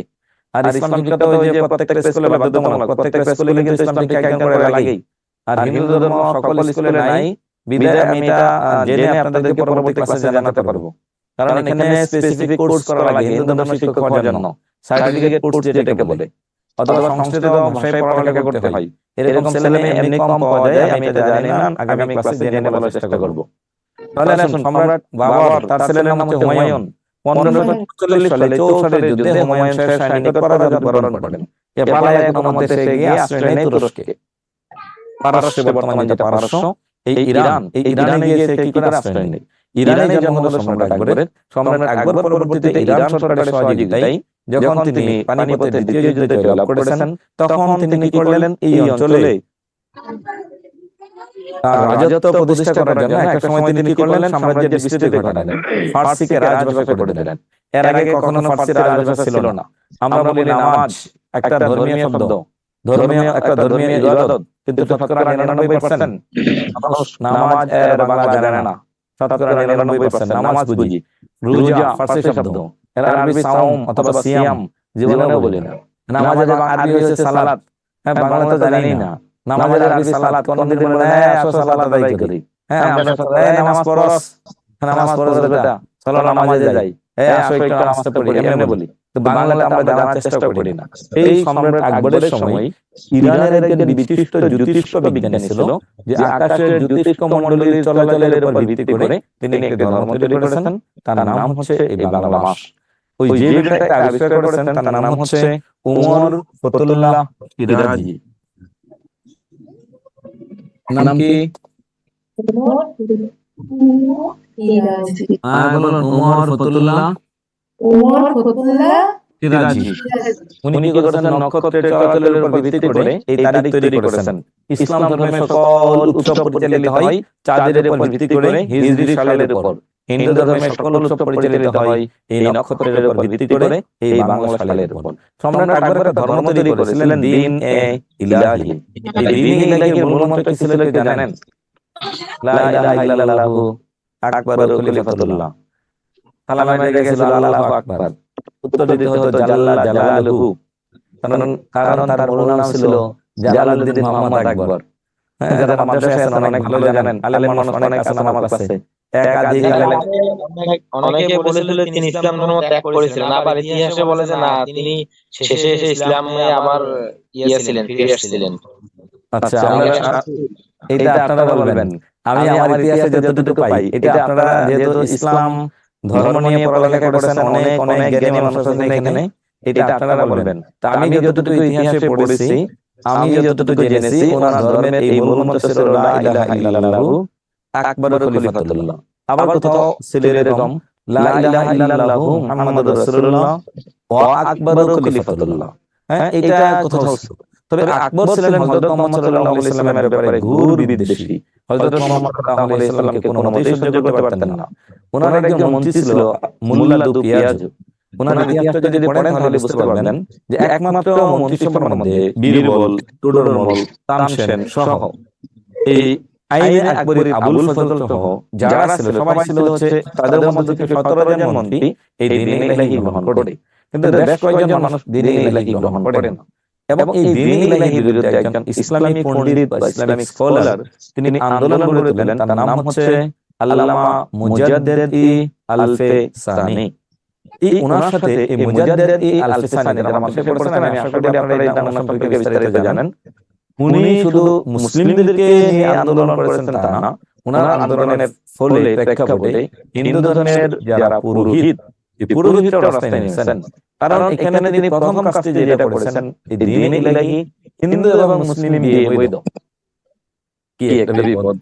কারণ তার একটা উদ্দেশ্য ছিল, যোধা নামে একটা মেয়ে ছিল, এই যোধা মেয়েটাকে বিয়ে করেছিল সে। এখানে আসুন, এই মুঘল সাম্রাজ্যের ইতিহাসে আমরা দেখতে পাই আওরঙ্গজেব ছিলেন সবচেয়ে পূত পবিত্র চরিত্রের অধিকারী এবং ধার্মিক। সবচেয়ে অধার্মিকদের মধ্যে ছিলেন সম্রাট আকবর। তার রাজসভায় প্রায় 750 উপপত্নী ছিল, যাদেরকে আমরা বাংলায় যদি বলি প্রস্টিটিউট বা পতিতা বলা হয়। যদিও ইসলাম ধর্মে দাসী রাখার একটা বিধান ছিল একটা সময় পর্যন্ত, পরবর্তীতে এটাকে অকার্যকর করা হয়। এখন খায়রুল ইসলাম মাদ্রাসা কারার পর হুজুর আপনারা অনেকেই, বর্তমানে কি দাসী রাখার বিধান আছে? না স্যার। আচ্ছা, সম্রাট আকবরের সময়ও ছিল না, কিন্তু এই যে 700 উপপত্নী রেখেছিলেন, এই উপপত্নীর বিষয়টা ধর্মীয় দৃষ্টিকোণের বাইরে। এটা কি বলেন? সবাই মিলে যে একমত হয় ইসলাম ধর্মে, এটার নাম কি? ইজমা না কিয়াস? সকল আলেমগণ একমতে আছেন যে এখন আর দাসী রাখা যাবে না। জি, ইজমা। ইজমা। আচ্ছা, এখন আসুন, এটা সম্রাট আকবরের আগে ছিল আল্লামা মুজাদ্দিদ আল-ফিসানি। উনি সর্বপ্রথম তার বিরুদ্ধে বিদ্রোহ ঘোষণা করেছিলেন যে না, এটা কোনোমতেই হযরত মুহাম্মদ সাল্লাল্লাহু আলাইহি সাল্লামের অপমান, কখনোই কোনোমতেই এই রাষ্ট্রীয়ভাবে অপমানকে মেনে নেওয়া যাবে। এখানে অনেক ঘটনা আছে, আমি সেদিকে যাচ্ছি না। উনি একটা মঞ্চনাটকের আয়োজন করেছিলেন হযরত মুহাম্মদ সাল্লাল্লাহু আলাইহি সাল্লামকে ছোট করার জন্য। এই মঞ্চনাটকের মূল অভিনেতা ছিলেন তিনি, নিজে ছিলেন হযরত মুহাম্মদ সাল্লাল্লাহু আলাইহি সাল্লামের চরিত্রে অভিনয় করতে এসে তিনি যখন জনগণের হাওয়া খেয়ে পাল্টে গিয়েছিলেন। আমরা সেটাতেও যাচ্ছি না, আমরা যাচ্ছি শুধু দ্বীন ইলাহিকে নিয়ে। দ্বীন ইলাহি একটা ধর্ম তৈরি করেছিলেন, যে ধর্মের অনুসারী ছিল মাত্র 17 জন। এরা কারা বলেন? এরা কারা যারা 17 জন দ্বীন ইলাহি মেনে নিল? এরা হচ্ছে রাষ্ট্রীয় পৃষ্ঠপোষকতায় সারা জীবন পৃথিবীর শুরু থেকে শেষ পর্যন্ত একটা শ্রেণী থাকবে, শাসক অত্যাচারী শাসক যা বলবে তারা বলবে ইয়েস স্যার, জি স্যার, ঠিক স্যার। তাদের কাজ হচ্ছে এই তিনটা শব্দ, আপনি যা করতেছেন সব ঠিক, আর আমরা তো আপনার পিছনে আছি, টাকা পয়সা যা লাগিয়ে দিবেন আপনি, আমরা খাবো। এখন আমার এটা দরকার নেই। তারিখ বছর শব্দের প্রথম চারটা শব্দ পহেলা, দুসরা, তেসরা, চৌঠা। এই চারটা হচ্ছে হিন্দি ভাষার। পহেলা, দুসরা, তেসরা, চৌঠা। দেখুন তারিখ বাচক, স্ক্রিনে তাকান। এই চারটা শব্দ হচ্ছে হিন্দি ভাষার। যেমন পহেলা বৈশাখ, তাহলে এইটারে অনেকেই বলে না, এটা কি লিখলাম বলেন তো? পহেলা। বৈশাখ। পহেলা। না, এখন ধরেন কেউ বলছে একলা বৈশাখ, তখন তার একটা গান শোনাই দিবেন, হ্যাঁ, রবীন্দ্রনাথের। যদি তো ডাক শুনে কেউ না আসে তবে তাহলে ওই গান শোনাই দিবেন। আসলে এটা উচ্চারণ কিন্তু একলা না, এটার নাম হচ্ছে পহেলা। এটার নাম কি? দুসরা। দোসরা। এটার নাম কি? তিনরা। এটার নাম কি? চৌঠা। চৌঠা। মনে রাখবেন এই চারটা হচ্ছে হিন্দি ভাষা থেকে আসছে। 1 থেকে 4 পর্যন্ত হিন্দি নিয়মে সাধিত। 5 থেকে লাস্টে তারিখ বছর শব্দ বলবেন ই। 5 ই অগ্রহায়ণ, 17 ই অগ্রহায়ণ, 18 ই অগ্রহায়ণ। 19 থেকে লিখবেন সে। 19 জানুয়ারি, 31 জানুয়ারি, 31 ভাদ্র, 19 ভাদ্র। তাহলে তারিখ বছর শব্দ 3 ভাগে বিভক্ত।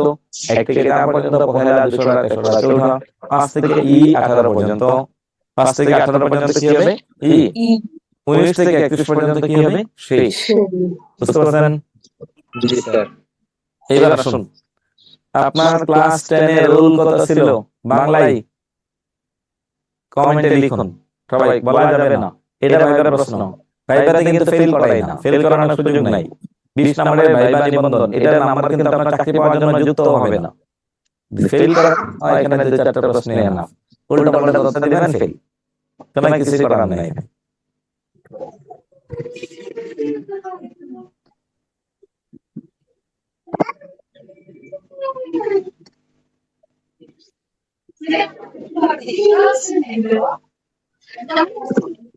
ছোট বাচ্চা কারোর সাথে কথা বলছেন, এই যে কান মিউট রাখবেন।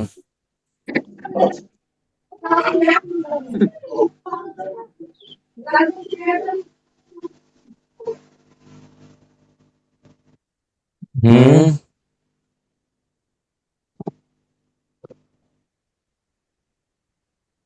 ঘটনা কি আপনাদের? হ্যাঁ বলেন তো, সবাই ভুল করতেছেন কেন? জুমুর, মনিরুজ্জামান ভুল, তৃতীয় রায় ভুল, আকিবা খাতুন ভুল, নিশাদ ভুল। সদা সত্য কথা বলিব, সত্য বই মিথ্যা বলিব না, ঢালি ভুল। আমি জিজ্ঞেস করছি রুল। হ্যাঁ আপনার তারিখ বছর শব্দ লিখতেছেন দুই একজনে কেন? দুই একজনেরটা ঠিক হয়েছে, শিউলিরটা ঠিক আছে, মহিমেও ঠিক আছে। এই আপনারা 160 জন কমেন্ট করছেন মাত্র 16 জন, বাকিরা ঘুমাচ্ছেন। এই সবাই কমেন্টে লিখুন আপনার রোল কত ছিল ক্লাস 10 এ। এই ক্লাস 10 এর রোল কত ছিল? Camera off. এটা নিয়ে আজকে আমার আপত্তি নাই, কিন্তু আমার আপত্তি, ঘোর আপত্তি হচ্ছে আপনি কমেন্ট না করলে। ভাই ভাই গিয়ে ফেলটা করেন, খুব ভালো লাগবে। হ্যাঁ ভাই ভাই গিয়ে গলা চুলকায় চুলকায় ফেল করবেন, স্যার আমাদের ফেল করান। তখন কেমন লাগবে? হ্যাঁ আপনি তো তাই করতেছেন আপনারা। ইয়াসিন মোল্লা আপনার রোল কত ছিল? 11 বিপ্লবী কত ছিল? স্যার 2 2। মিথিলা কত ছিল? মিমি 4 স্যার। একটাও সত্য কথা বলেন নাই। 4 জনের মধ্যে 3 জনই মিথ্যা বলিয়েছেন। একটা গায়ে শপথ করালাম তাহা বলিব, সত্য বলিব, সত্য বলি মিথ্যা বলিব না। বিপ্লবী বিপ্লব করিয়া করিয়া মিথ্যা বলিয়েছেন। ইয়াসিন মোল্লা মোল্লাবাড়ির ছেলে হয়ে মিথ্যা বলিয়েছেন। মিথিলা মিথিলার মানুষ হয়ে আপনি মিথ্যা বলিয়েছেন, মিমিও মিথ্যা বলিয়েছেন। আসলে আপনি যা বলছেন তা রুল হয় না। প্রথম, দ্বিতীয়, তৃতীয়, চতুর্থ, পঞ্চম, এটা হচ্ছে রুল। রুলের নাম হচ্ছে ক্রমিক, সব ক্রমিক। বিপ্লবী আপনার রুল কত ছিল? স্যার 2 ছিল। আপনাদের ক্লাসে বলতো কে দুই মেয়ে, এদিকে আসো না, দ্বিতীয় মেয়ে। দ্বিতীয় বলতে হয়। দ্বিতীয় গাল মানে এরকম সেকেন্ড গাল, তারপর দ্বিতীয় মানে যখন রোল দ্বিতীয় অ্যানাউন্স মেয়ে অথবা second girl, first boy, second boy. হ্যাঁ তাহলে আপনি কি লিখেছেন? এই দেখেন একজন কেন আমার মাইতে মন চাই। একজন স্যার একজন কমেন্টে কমেন্ট করছেন কি জানেন? শুনলে হাসবেন। স্যার আপনি এত মারতে যান কেন?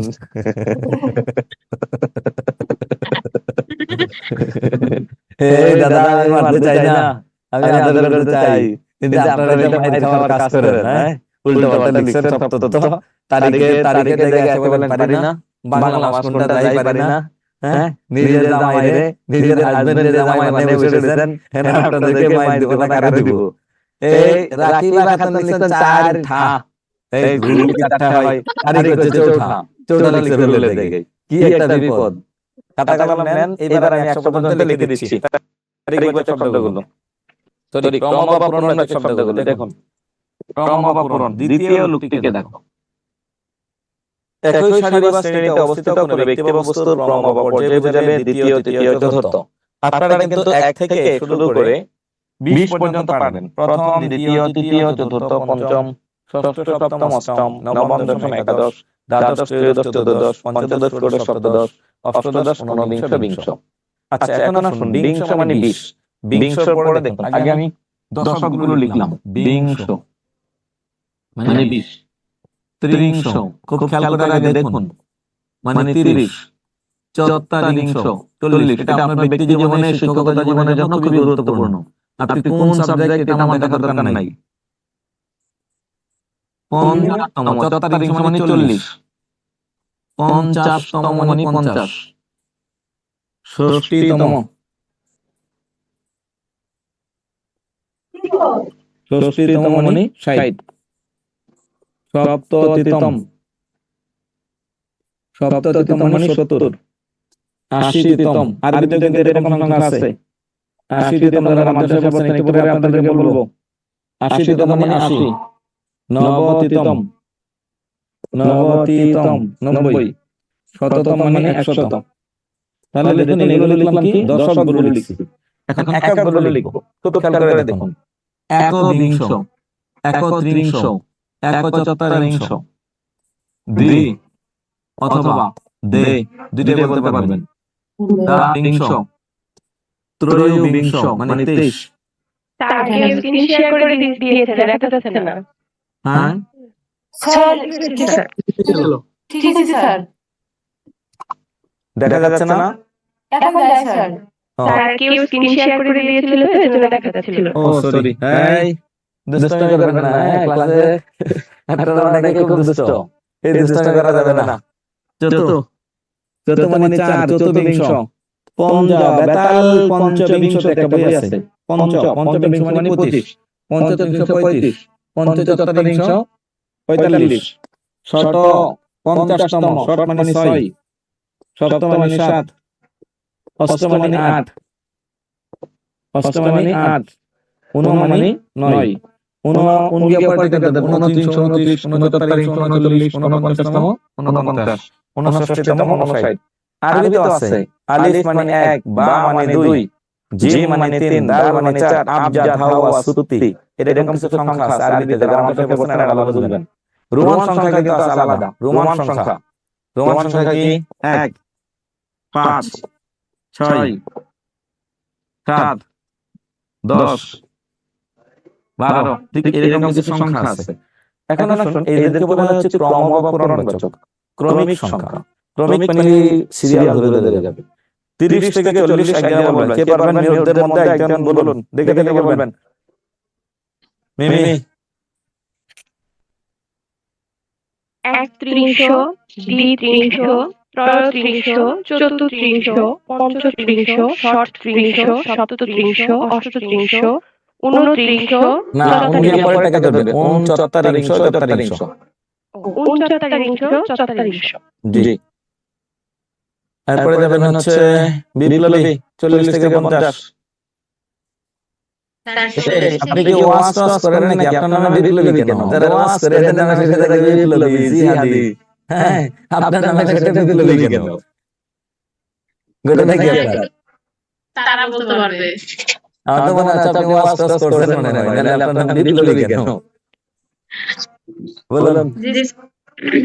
স্যার একো চতুর্থাংশ, এক চতুর্থাংশ, একো চতুর্থাংশ, দ্বি চতুর্থাংশ, তারপর হচ্ছে ত্র চতুর্থাংশ, চতুর চতুর্থাংশ, পঞ্চ চতুর্থাংশ, ষষ্ঠ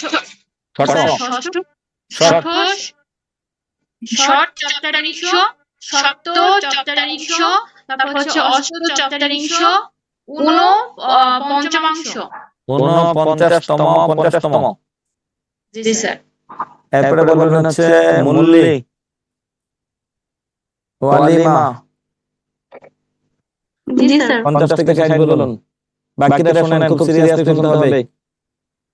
51তম, 52তম, 53তম, 54তম, 55তম, 56তম, 57তম, 58তম, 60তম, 60তম। গুড। ইয়াসিন মোল্লা 60 থেকে বলুন, 61তম, 62তম, 61তম, 62তম, 63তম, 64তম, 65তম, 66তম, 67তম, 68তম, 69তম। 69তম। শত বলবেন, সপ্ত বলবেন, খেয়াল করবেন, তাহলে হবে। তাও ভালো বলছেন। মিথিলা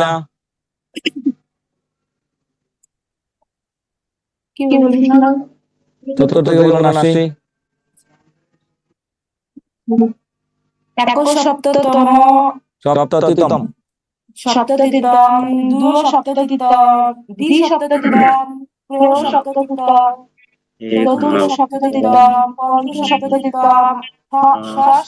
75, 76, 77, 78, 80তম, 80তম, সপ্ততিতম, 80তম, 80তম। তিথি 90 থেকে একটা বলুন, যদি পারেন একটা চকলেট ফ্রি, আর যদি ভুল করেন একটা চকলেট জরিমানা দিবেন। 90তম, 91তম, 92তম, 93তম, 94তম, 95তম, 96তম, 97তম, 98তম, 99তম হবে স্যার এটা? 89তম, 94। আচ্ছা, এটা কি হবে স্যার এটা?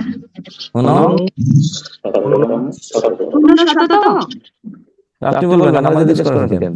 স্যার আপনাদের চকলেট চলে গেছে অলরেডি। আপনার চকলেট শেষ। একটা জরিমানা হয়েছে।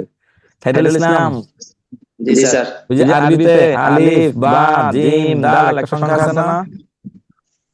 আবজাদ, আওয়াজ, উত্তি, মানে এখানে একটা সিরিয়াল আছে আরবিতে, ভালো করে দেখবেন। প্রশ্ন করার সময় ক, খ, গ, ঘ, কিন্তু আরবিতে সিরিয়াল মেইনটেইন করে না, একটু চেঞ্জ করে দেয়। এরকম একটা সংখ্যা আছে। এখন আসুন, বাংলাতে এটার নাম হচ্ছে ক্রম পূর্ণরোজা। খাইরুল ইসলাম 90 থেকে 100 বলুন। যদি পারেন আপনার 2 বছরের জন্য 2টা চকলেট ফ্রি আমার পক্ষ থেকে। জি স্যার। যদি না পারেন জরিমানা আছে 30,000 মতো। এক নবতিতম, দ্বি নবতিতম, ত্রো নবতিতম, চতুর্থ নবতিতম, পঞ্চ নবতিতম, ষট নবতিতম, সপ্ত নবতিতম, অষ্ট নবতিতম, ঊনশততম, শততম। আরে হলো না, না আপনার চকলেটটা মিস হয়ে গেল। এই বুরহানুদ্দিন হাত তোলেন। এই ছেলেরে পাইছি বুরহানুদ্দিন। এখন আসুন, এই দেখুন আপনি কি ভাবছেন একটা চকলেট আমি কেমনে এমনি ফ্রি দিয়ে দিব? ফ্রি দেখেন একটা ঘটনা আছে। নবতিতম মানে 90। জি ভালো স্যার। কথা। এর আগে একটা নব বসাবে, নব মানে 9 আর 90 99। নব নবতিতম হচ্ছে 99, এখানে 69তম থাকে না, বুঝছেন? এটা তো আপনি আমাদের আগে শিখাননি, এখন কি করে বলবো? এই জন্য তো চকলেটটা দিব না। হ্যাঁ, চকলেটটা না দেওয়ার একটা দিন আছে। দেখি এরপরে পারেন কিনা। জান আপনাদের চকলেট আর দেওয়া লাগবে না, আপনারা মাফ। কিন্তু এটা মনে রাখতে হবে, এটা এত পেছানোর উদ্দেশ্য আছে একটা, সেটার নাম হচ্ছে, এটা অনেকবার চাকরি পরীক্ষায় আসছে, আপনাদের পরীক্ষাতে আসছে। বুরহানুদ্দিন হাত তোলেন। চলে গেছেন 1 সেকেন্ডে। বুরহানুদ্দিন আনমিউট করবেন। বুরহানুদ্দিন, হ্যাঁ বলুন, কথা বলুন। জি স্যার, ভালো আছেন? হ্যাঁ ভালো আছি। আপনি কোথা থেকে বলছেন? আমি বরিশাল থেকে বলছি। গুড, আপনার সংখ্যাটা আমার মনে পড়েছে, অনেক আগে পড়েছিলাম তো আমি ভুলে গেছিলাম। আপনি বলুন কোন পর্যন্ত জানেন আরবি সংখ্যাগুলো? আবজাদ, হাওয়াজ, সত্যি, কালিমা, শাকাস, ফরাসাত। আপনি কোন ক্লাসে পড়ছেন এগুলো? আমি তো ছোটবেলা থেকে পড়ছি। কোন ক্লাসে? আমার কাম শেষ হয়েছে, মানে আমার কাম শেষ হয়েছে। কোথা থেকে? সার্সিনা থেকে। সার্সিনা তো জ্ঞানের ভান্ডার। আচ্ছা এখন আসুন, আপনাদের সার্সিনার একটা ছেলে আছে আব্দুল্লাহ জুবায়ের, ঢাকা বিশ্ববিদ্যালয়ের ইসলামিক স্টাডিজের লেকচারার, চিনেন? জি, সার্সিনার বর্তমানে যে গদ্দিনী শিল্পীর ওনার মেয়ে ভাগিনা, হতে পারে। ও সরি না, যিনি মারা গেছেন কিছুদিন আগে ওনার ভাগিনা। দেখা হয়েছে তো। আচ্ছা, উনি ছিল আমার রুমমেট। জ্ঞান কারে বলে, কত প্রকার কি কি, ওনার আশেপাশে থাকলে বোঝা যায়। ওনার বাবা ছিল ইসলামী বিশ্ববিদ্যালয়ের শিক্ষক, কিন্তু উনি অনেক আগে মারা গেছেন। আপনি একটু জানবেন তাহলে বিস্তারিত বুঝতে পারবেন। এই আব্দুল্লাহ জুবায়ের ভাই আমাদের সিনিয়র, উনি যখন ওযু করে হাফ লিটার পানি দিয়ে ওযু করে। আমি বলতাম যে ভাই এত কম পানি দিয়ে না পানি অপচয় করা যাবে না।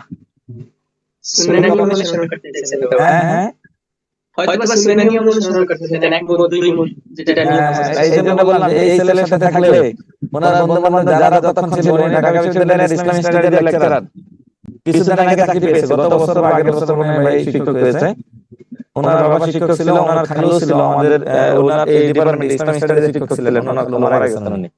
বর্তমান ঢাকা বিশ্ববিদ্যালয়ের যে কেন্দ্রীয় মসজিদের খতিব ইমাম, উনি হচ্ছেন ওই যে সার্সিনার পীরের মেয়ে জামাই, আগের পীর যিনি মুরব্বি ছিলেন। আচ্ছা থ্যাংক ইউ। স্যার, বলুন। স্যার আমার তো এখানে কারেন্ট চলে গিয়েছিল, আমি ক্লাসে উপস্থিত থাকতে পারিনি। আমি সব মানে রেকর্ড ক্লাসটা একটু দেখতে হবে আপনাকে। আমি এখন থেকে যেটা পড়াচ্ছি এটা একটু মনোযোগ দিবেন, হ্যাঁ? তোমার না? আচ্ছা স্যার। ওকে ঠিক আছে। এখন আসুন, স্যার মিনিটে স্যার যদি অনুমতি দেন 5 মিনিট ক্যামেরা অবশ্যই ক্যামেরা রাখার সমস্যা নেই। বিশেষ কোনো কারণে ক্যামেরা রাখতে পারবেন, কিন্তু বিষয়টা হচ্ছে আপনি মনোযোগী কিনা, আপনি বুঝতে পারছেন কিনা। এইবার ধরুন, এইবার আপনি কমেন্টে আপনার রোল নাম্বারটা লিখুন, দেখি এবার ভুল করেন কিনা। আপনার ক্লাস 10 এর রুল কত ছিল? ভাই বাবুদের এটা বলার উদ্দেশ্য আপনার রুল আসলে কত তা না, আপনি ক্রমিক সংখ্যায় বলছেন নাকি সাধারণ সংখ্যায় বলছেন, ভুলটা করছেন কিনা এটা দেখার বিষয়।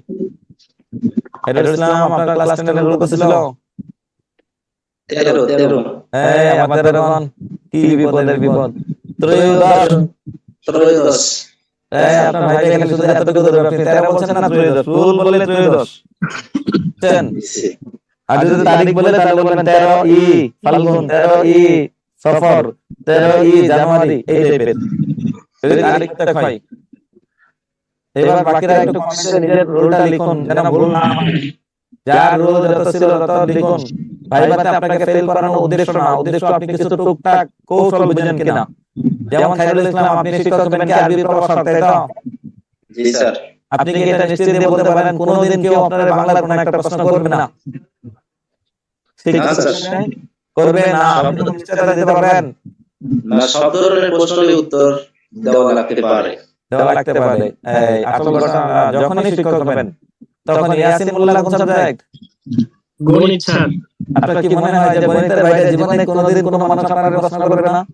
অবশ্যই করবে স্যার। তখনই বলতে পারবেন। বিপ্লবী, আপনি কোন সাবজেক্ট? Sir economics. আপনার কি মনে হয় যে ইকোনমিক্সের বাইরে কখনো কোনো ছেলে মেয়ে আপনার প্রশ্ন করবে না? স্যার অবশ্যই করবে। এই জন্য আপনাকে খুব চতুর শিক্ষক হতে হবে। মিথিলা কোন সাবজেক্ট? ফিকা স্যার, জি, ফিকা। বুঝি নাই। ফিকা। ফিকা। হ্যাঁ। ফিকা। তার মানে আপনারা খালি শুধু ফতোয়া জিজ্ঞাসা করবে আর কিছু জিজ্ঞাসা করবে না, এটা কি আপনার ধারণা? না স্যার, করবে স্যার। এটা মনে রাখবেন, শিক্ষক যখন হবেন একদিন ইংরেজি ক্লাসে ঢুকতে হবে, একদিন রসায়নের ক্লাসে ঢুকতে হবে। এই তোমাদের কোন ক্লাস? অমুক। স্যার তো নাই আজকে। এই যাও চলো। তখনই বিপদ। তখন আপনি কি ইংরেজি নাকি গণিত এটা দেখার সময় নাই। এই জন্য বাংলার কিছু শব্দ আছে সেটা একটু মাথায় রাখবেন।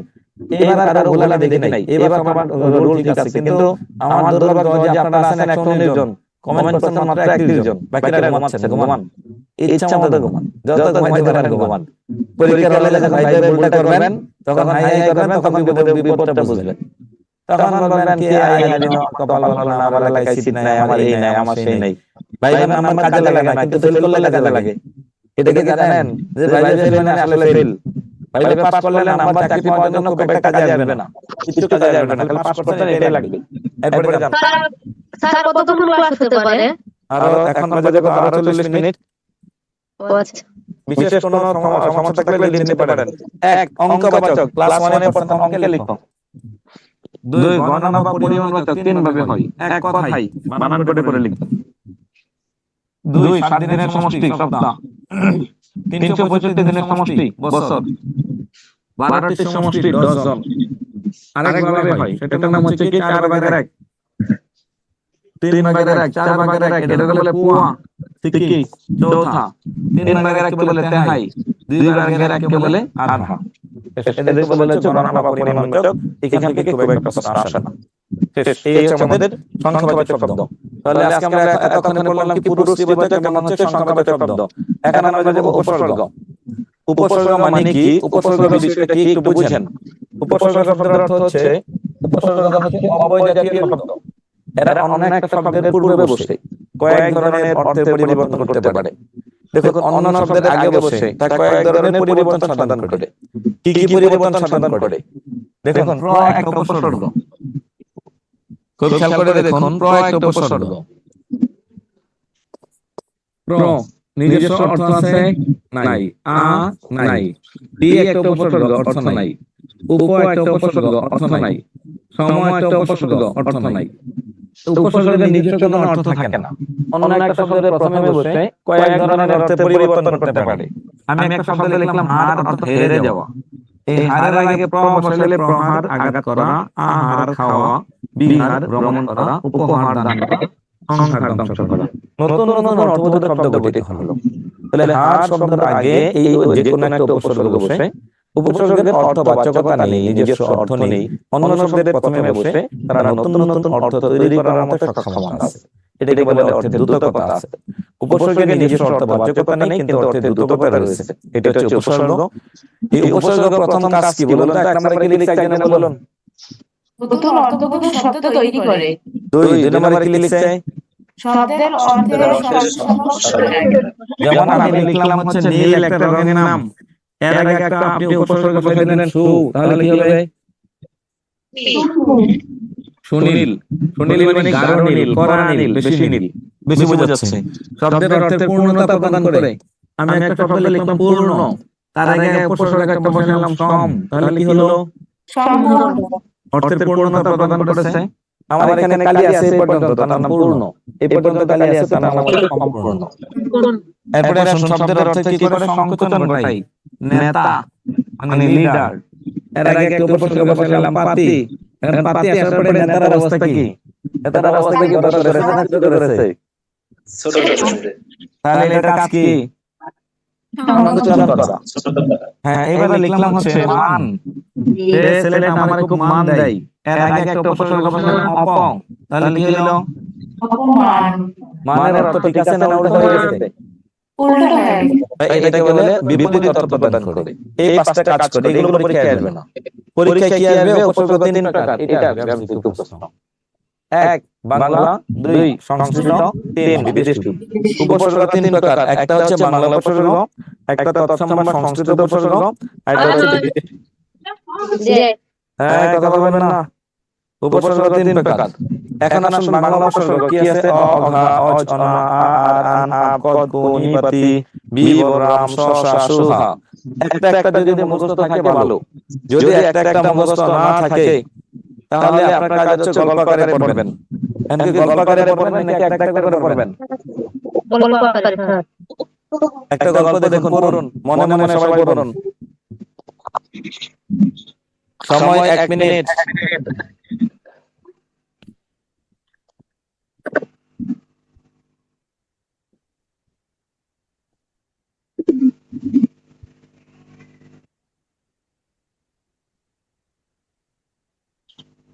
সময় 1 মিনিট।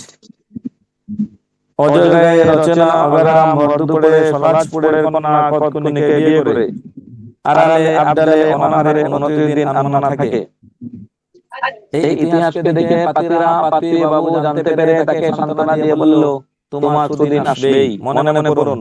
আমার কাজ 1 মিনিটে মুখস্থ করাবো 21টা উপসর্গ বাংলা।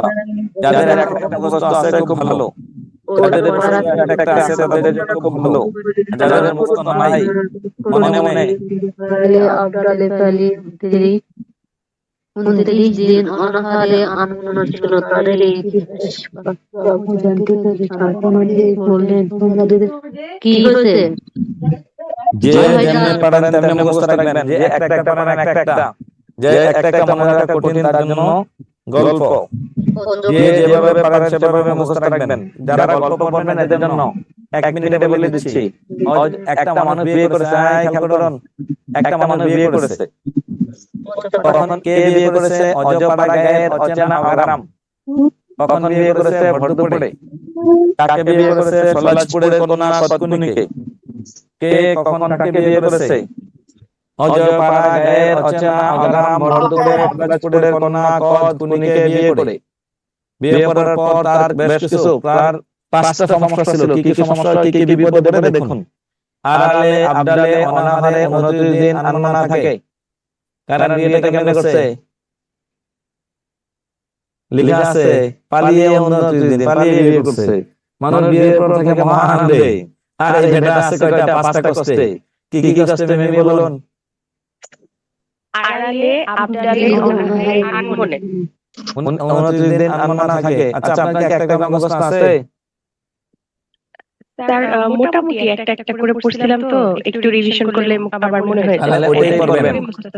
ওইটাই পড়বেন। যার যে যেমন মুখস্থ রাখতে পারবেন। শীটে এগুলো নাই, এই জন্য স্লাইড নিয়েছি। বিপ্লবী বলুন, গল্পটা বলুন। একটা মানুষ বিয়ে করেছে, কে কখন কাকে বিয়ে করেছে একদমই বলুন। অজপাড়ার অচেনা অগরাম ভরদুপুরে সলাজপুরের কন্যা কতকুনিকে বিয়ে করে আড়ালে আবডালে এই পর্যন্ত বিয়ে করে। তার 5টা কষ্ট ছিল কি কি? আড়ালে আবডালে অনাহারে 29 দিন আনমনা থাকে। বলুন তার কষ্টগুলো কি কি? আড়ালে আবডালে পালিয়ে অনাহারে আনমনা। 29 দিন অনাহারে আনমনা।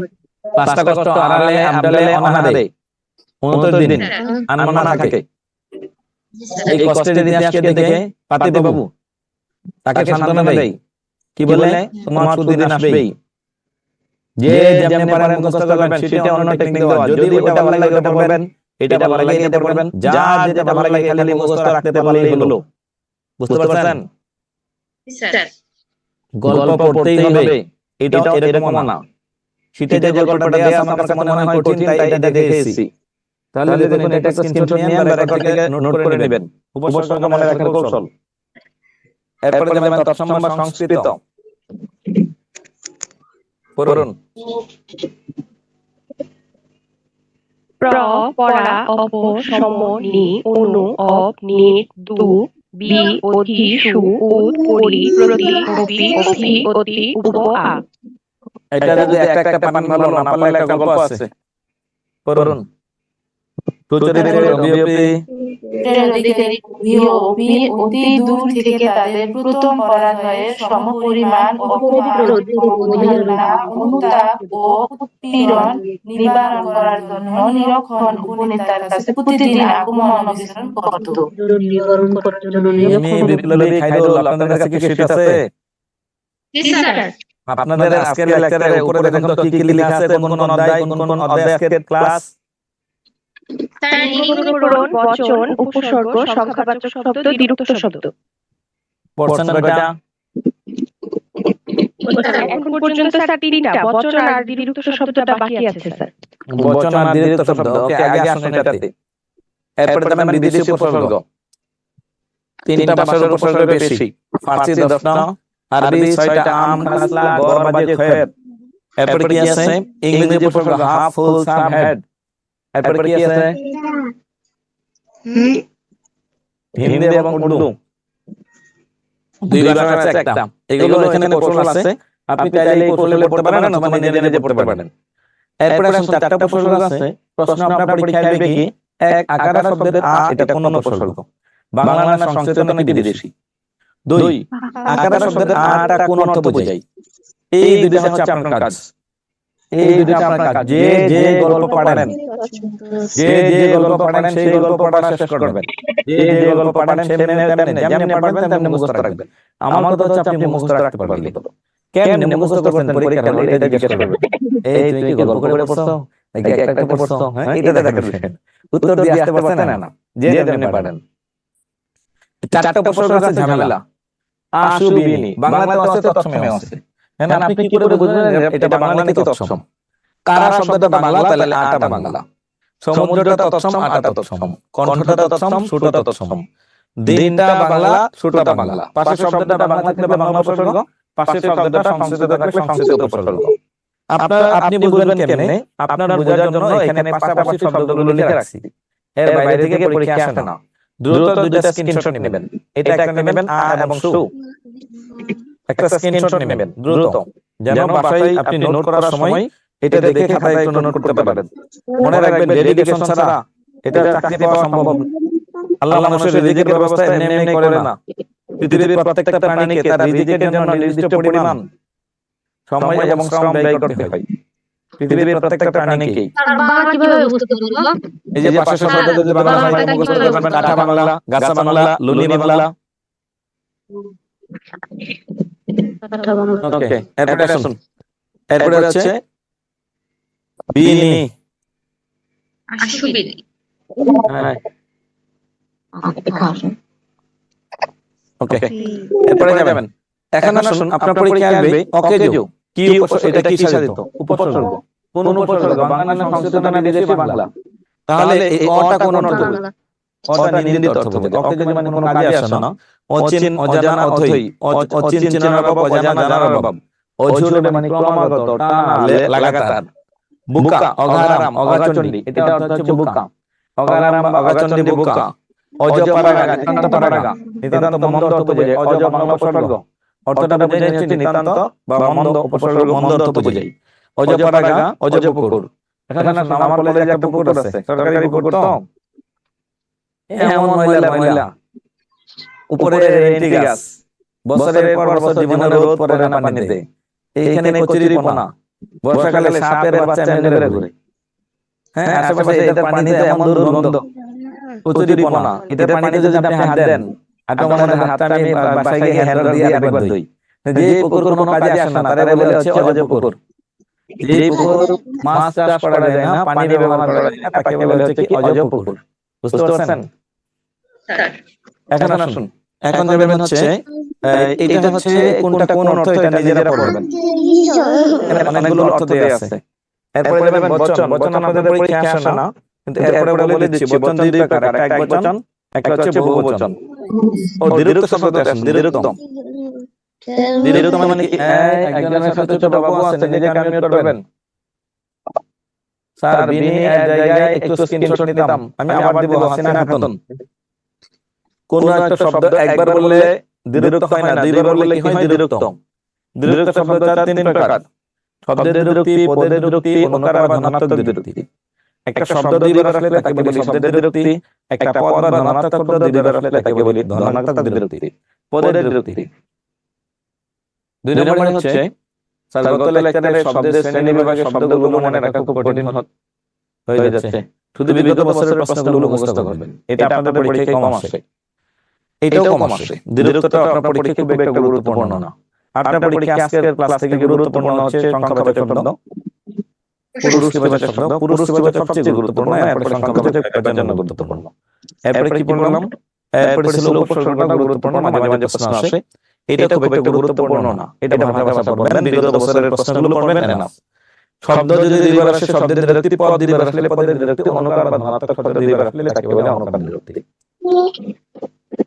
শব্দের দ্বিরুক্তি চার ভাবে হয়, পড়ুন মনে মনে, সাউন্ড করবেন না।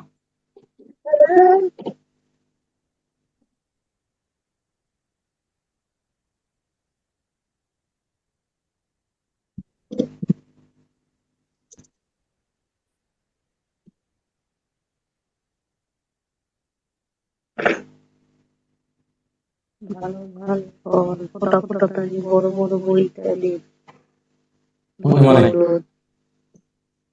এক একই শব্দ দুইবার, কোনো পরিবর্তন হবে না। ফোটা ফোটা।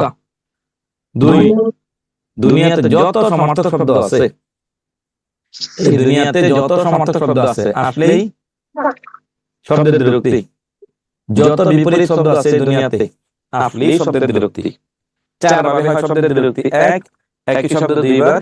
দুই, দ্বিতীয় অংশ আংশিক পরিবর্তন, মিট মিট না হয়ে মিট মাট, ফিট ফিট না হয়ে ফিট ফাট, বকা বকা না হয়ে বকা ঝকা হয়েছে। দ্বিতীয় অংশ আংশিক ধ্বনিগত পরিবর্তন। সমার্থক তো একবার বলছি এখানে, সমার্থক আর বলবো না, এখানে শুধু বিপরীতটা বলবেন। তাহলে চার ভাবে শব্দের দ্বিরুক্তি হয়: দুটি সমার্থক শব্দ, দুটি বিপরীত শব্দ। একই শব্দ দুইবার, দ্বিতীয় অংশে আংশিক ধ্বনিগত পরিবর্তন। বলুন একজনে, চার ভাবে শব্দের দ্বিরুক্তি হয় কি কি? স্যার একই শব্দ দুইবার, আর দুই নাম্বার হচ্ছে সমার্থক শব্দ যোগে, তিন নাম্বার হচ্ছে বিপরীত শব্দ যোগে, আর চার নাম্বার হচ্ছে একই শব্দের আংশিক একই শব্দ জোড়ার শব্দের আংশিক পরিবর্তন করে। গুড, এই চারটা লাইন মনে রাখবেন। একই শব্দ দুইবার, দ্বিতীয় অংশ আংশিক পরিবর্তন, দুটি সমার্থক শব্দ, আংশিক পরিবর্তন। পদের দ্বিরুক্তি। পদ কাকে বলে? বিভক্তিযুক্ত শব্দকে পদ বলে। বিভক্তি থাকলে পদ, বিভক্তি না থাকলে শব্দ। বলুন মনে মনে।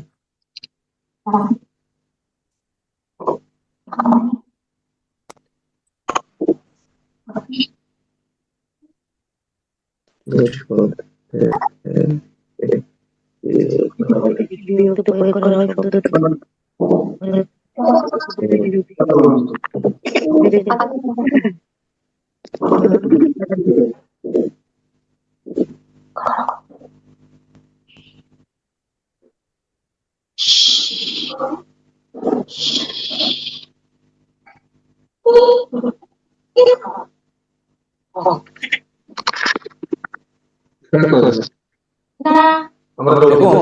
সাউন্ড করছেন, সাউন্ড করবেন না।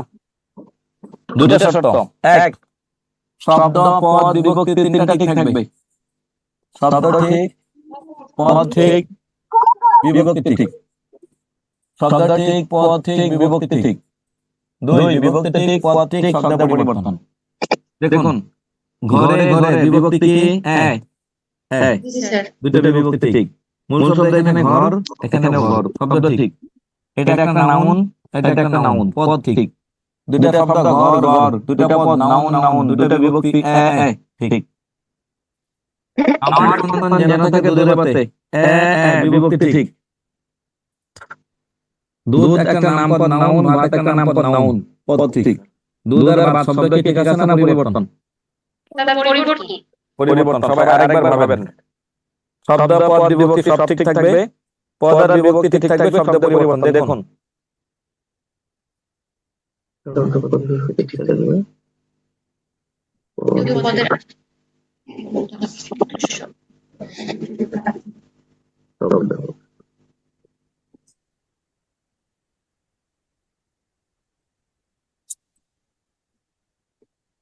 এক নম্বর নিয়ম হচ্ছে শব্দ পদ বিভক্তি তিনটা ঠিক।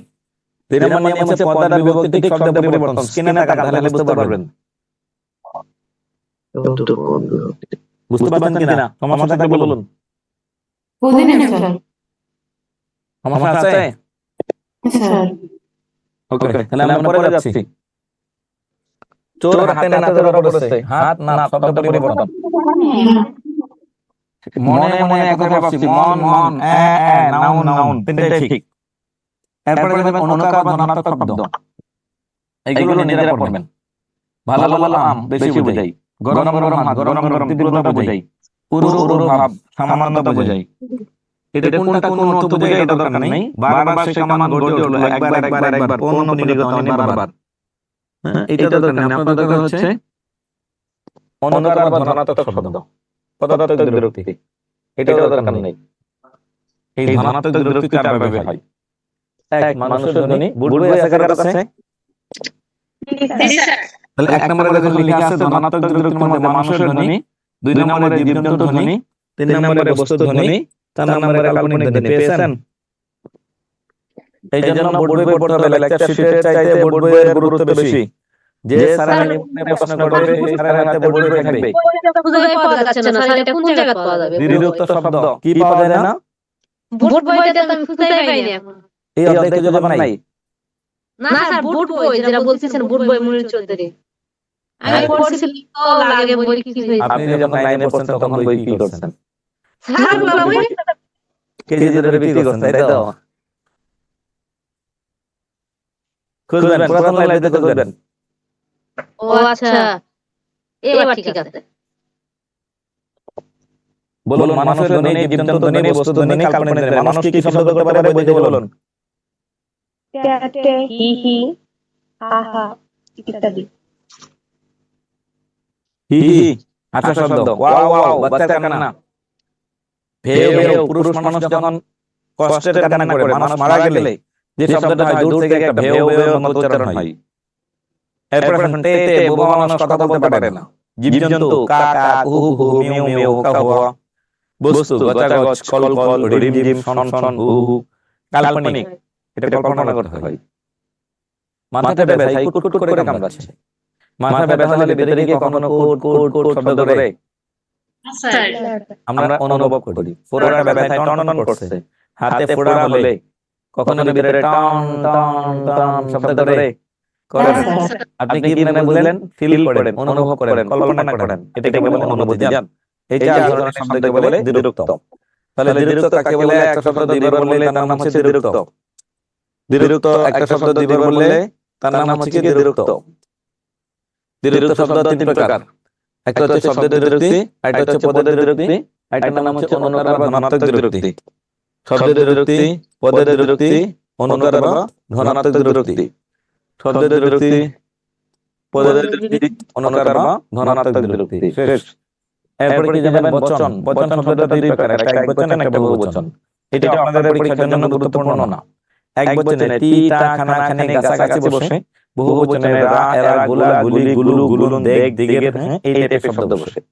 বুঝতে পারছেন? গুরুত্বপূর্ণ না হলে পড়ানোর দরকার নেই। না এটা গুরুত্বপূর্ণ না, চাইলে এই দুটো লাইন পড়বেন। আর যদি বেশি পড়াতে ইচ্ছা হয় তাহলে বিস্তারিত পড়তে পারেন। এখন বলুন, এতক্ষণ ক্লাস করার পর আপনার ফিলিংস কি মনে হয়? পারবেন? জি স্যার। স্যার পারবো। স্যার এখন কি ক্লাস হবে না? মানে? স্যার আর কোনো কিছু হবে নাকি? আর 5 মিনিট আমি দেখতে চাই কার কোনো প্রবলেম আছে কিনা। আমার বোর্ডটা হ্যাং করে ফেলছে অলরেডি, এটা ঠিক করতে সময় লাগবে। আমার বোর্ড সামনে যাচ্ছে না, পিছনে যাচ্ছে না, কিছু হচ্ছে না। তাহলে আমার পড়ানো শেষ, এই মুহূর্তে হ্যাং করেছে, তাহলে আমি ক্লাস শেষ করে এটা ঠিক করতে দেব। আচ্ছা এখন আপনার কাজ হচ্ছে কার কোনো প্রশ্ন থাকলে বলতে পারবেন। স্যার আমি একটা প্রশ্ন করব। বলুন। স্যার আপনি বললেন সম্রাট আকবর বাংলা তারিখ উনি করেছেন, তো আবার ওমর ফতুল্লাহ ইরাজি ওনার সাথে আকবরের সম্পর্কটা কি? উমর ফতুল্লাহ সিরাজি একজন জ্যোতিষ্ক বিজ্ঞানী, ওনাকে ভাড়া করে ডেকে আনছেন যে আপনি একটা সাল বানায় দেন। এতটুকু। ঠিক আছে। ওনার সময়ে ওনার নেতৃত্বে তৈরি হয়েছে, বুঝতে পারছেন? একজন নিশ্চয় বিদ্যাবাড়ি ডাইজেস্ট বই পড়লে হবে, মহিনুর ডাইজেস্ট বই আপনাদের জন্য না, যারা কোচিং করে না তাদের জন্য ডাইজেস্ট। ডাইজেস্টে পড়ালেখা একেবারে কম। আপনারা যারা কোচিং করতেছেন ওনাদের জন্য ডাইজেস্ট না, লেকচার শিট অথবা যার কাছে যে বই আছে ওই বই। বুঝতে পারছেন? বোর্ডে কোন চ্যানেল লিখবো? বোর্ড বই মনির চৌধুরী।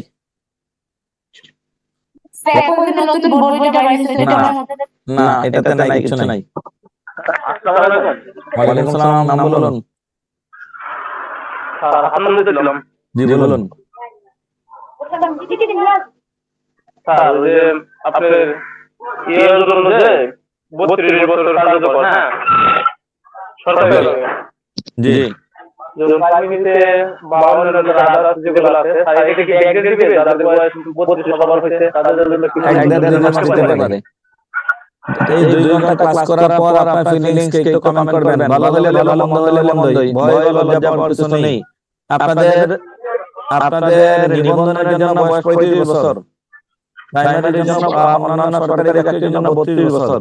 1 2 3 মাস ছাড় দিতে পারে, এর বেশি ছাড় দিবে কিনা এটা বলা যাচ্ছে না, কর্তৃপক্ষের উপর নির্ভর করবে। হাসান আলী, না স্যার শুনতে হয়তো মানে এই সরকার সবার জন্য একটাই, আর যে করোনাকালীন বিভিন্ন অসুবিধার কারণে অনেকে তাদের বয়স স্যার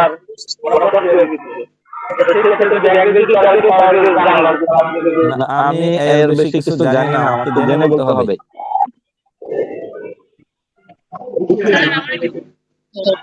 জি বলুন। নিশাত, ওয়ালাইকুম সালাম, বলুন। স্যার আজকে ক্লাসটা তো স্যার আমি স্যার ব্যাচ 9 থেকে আজকে আমাদের রুটিনও ক্লাস ছিল না, প্লাস আমাদের আজকে লেকচার 3 হওয়ার কথা ছিল, কিন্তু স্যার আজকে হঠাৎ করে লেকচার 5 কেন জানি হলো, বিষয়টা বুঝলাম না স্যার। আচ্ছা, আপনাদের আজকে 9 এর কি রুটিনে ক্লাস ছিল না, তাই তো? না স্যার আজকে রুটিনে দেয়া ছিল না, আপনার ক্লাস দেওয়া আছে 13 তারিখ আর সেটাও লেকচার 3 এর উপর সন্ধি আর বেশ 9 এর কোনো ক্লাস ছিল না, আমি তো নোট করতেছি। এসেছে 5 তারিখে ক্লাস হবে। কে বলছে? নোটিশে আজকে দিছে স্যার আপনার ক্লাস সকাল 8টায়। আচ্ছা ঠিক আছে, বলুন। গতকালের ক্লাসটা স্থগিত হয়ে গেছে, হয়তোবা সেজন্য আমাদের ক্লাসটা আজকে কোনো ক্লাস কি ছিল?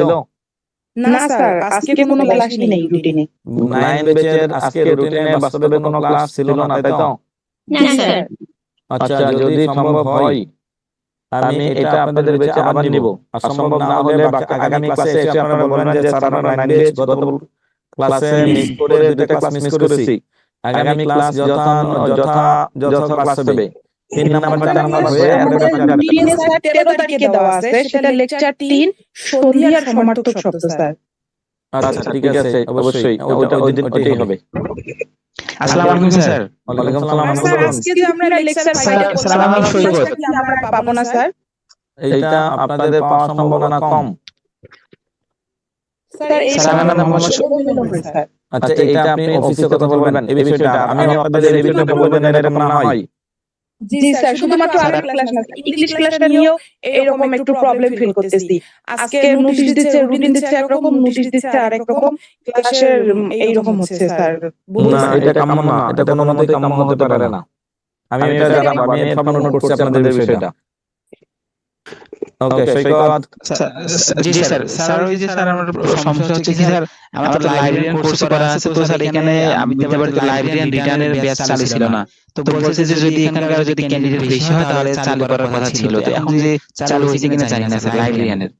এইটা একটু অফিসে ফোন দিয়ে আপনাকে জানতে হবে, আমি নিজেও জানি না। আপনি বাসা কোথায় আপনার?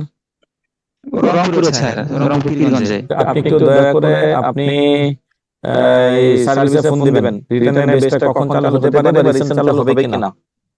আমি ভুলে আরেকটা বিষয় স্যার, হ্যাঁ স্যার একটা বিষয় স্যার, মানে আমার তো লাইব্রেরিয়ান কোর্স আছে, আবার আমি মানে সহকারী বা প্রভাষক পদেও অ্যাপ্লাই করতে পারি। তো স্যার আপনার পরামর্শ চাই যে কোনটাতে করলে ভালো হবে? মাদ্রাসায় মাদ্রাসা জি স্যার, মাদ্রাসাতে অথবা লাইব্রেরিয়ান, মানে কোনটাতে করলে ভালো হবে? কামিল পাস করছেন? জি স্যার, হাদিস বিভাগে। আপনি অবশ্যই প্রভাষক আরবিতে করেন, মাদ্রাসার অধ্যক্ষ হতে পারবেন। লাইব্রেরিয়ানের তো প্রমোশন নাই। জি স্যার। আপনি আরবি প্রভাষকে ঢুকলে অবশ্যই আপনি যেটা করবেন, অবশ্যই আপনি প্রিন্সিপাল হতে পারবেন, না হলে ভাইস প্রিন্সিপাল এমনি হওয়ার সুযোগ আছে, অধ্যাপক হতে পারবেন, কিন্তু লাইব্রেরিয়ান থেকে খুব বেশি একটা প্রমোশন নাই। তাহলে স্যার আমি মানে সহকারী মৌলভী অথবা প্রভাষক দুইটাতে মানে অ্যাপ্লাই করব স্কুলে এবং কলেজে। জি জি স্যার, ধন্যবাদ স্যার।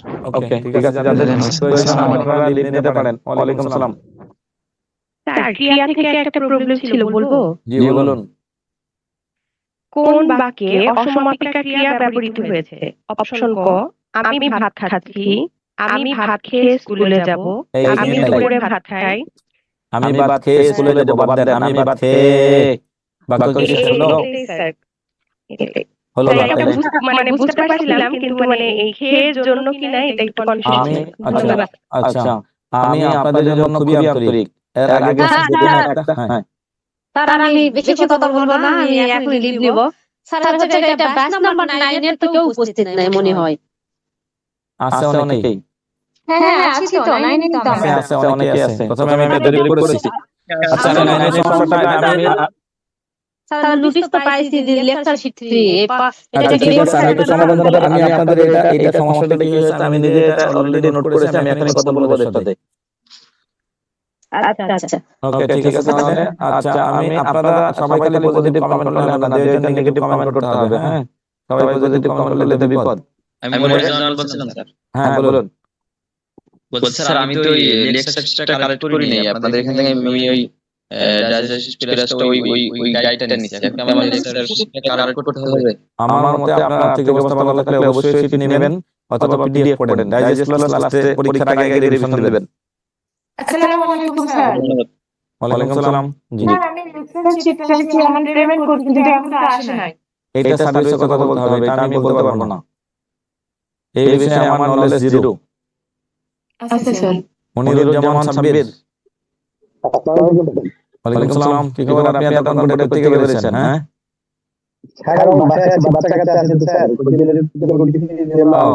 আচ্ছা ঠিক আছে ঠিক আছে বলুন।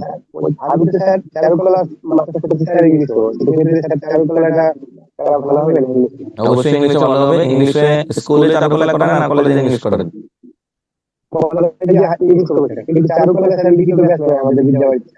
ছিল, গত বছর ছিল, কিন্তু এখন পর্যন্ত করে নাই। তবে করবে কিনা এটা বলা যাচ্ছে না, এটা স্টুডেন্টের সংখ্যার উপর নির্ভর করবে।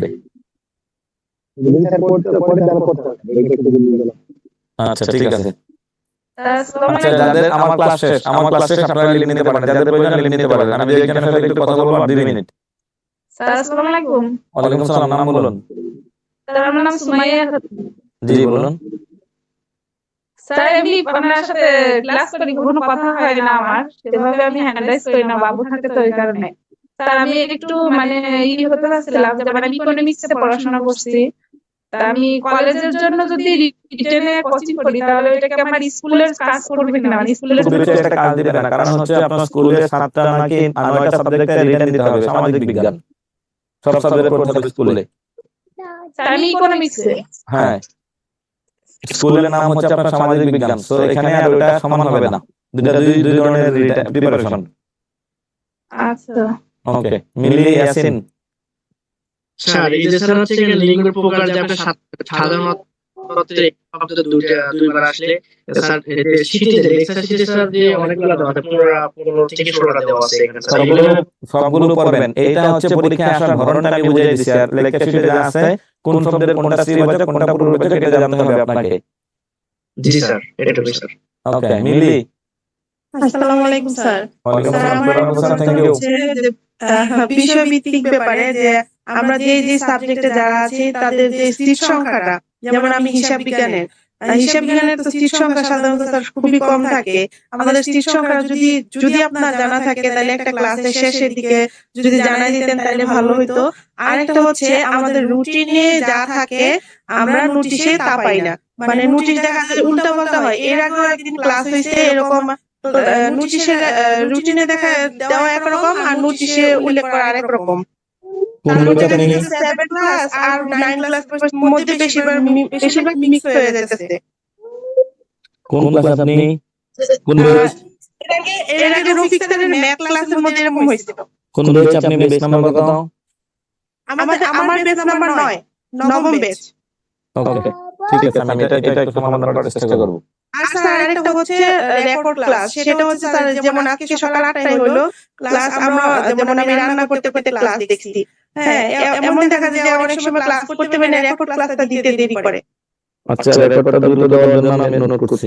হ্যাঁ, রেকর্ড ক্লাসটা 6 ঘন্টার মধ্যে বা 8 ঘন্টার মধ্যে দিয়ে দিলে, মনে করেন স্যার রাতে ক্লাস হইলো, আমরা যদি সকালে পাই তাহলে আমাদের পড়াটা নয়তো জমে যায় স্যার অনেক, তো মানে কভার করতে পারি না।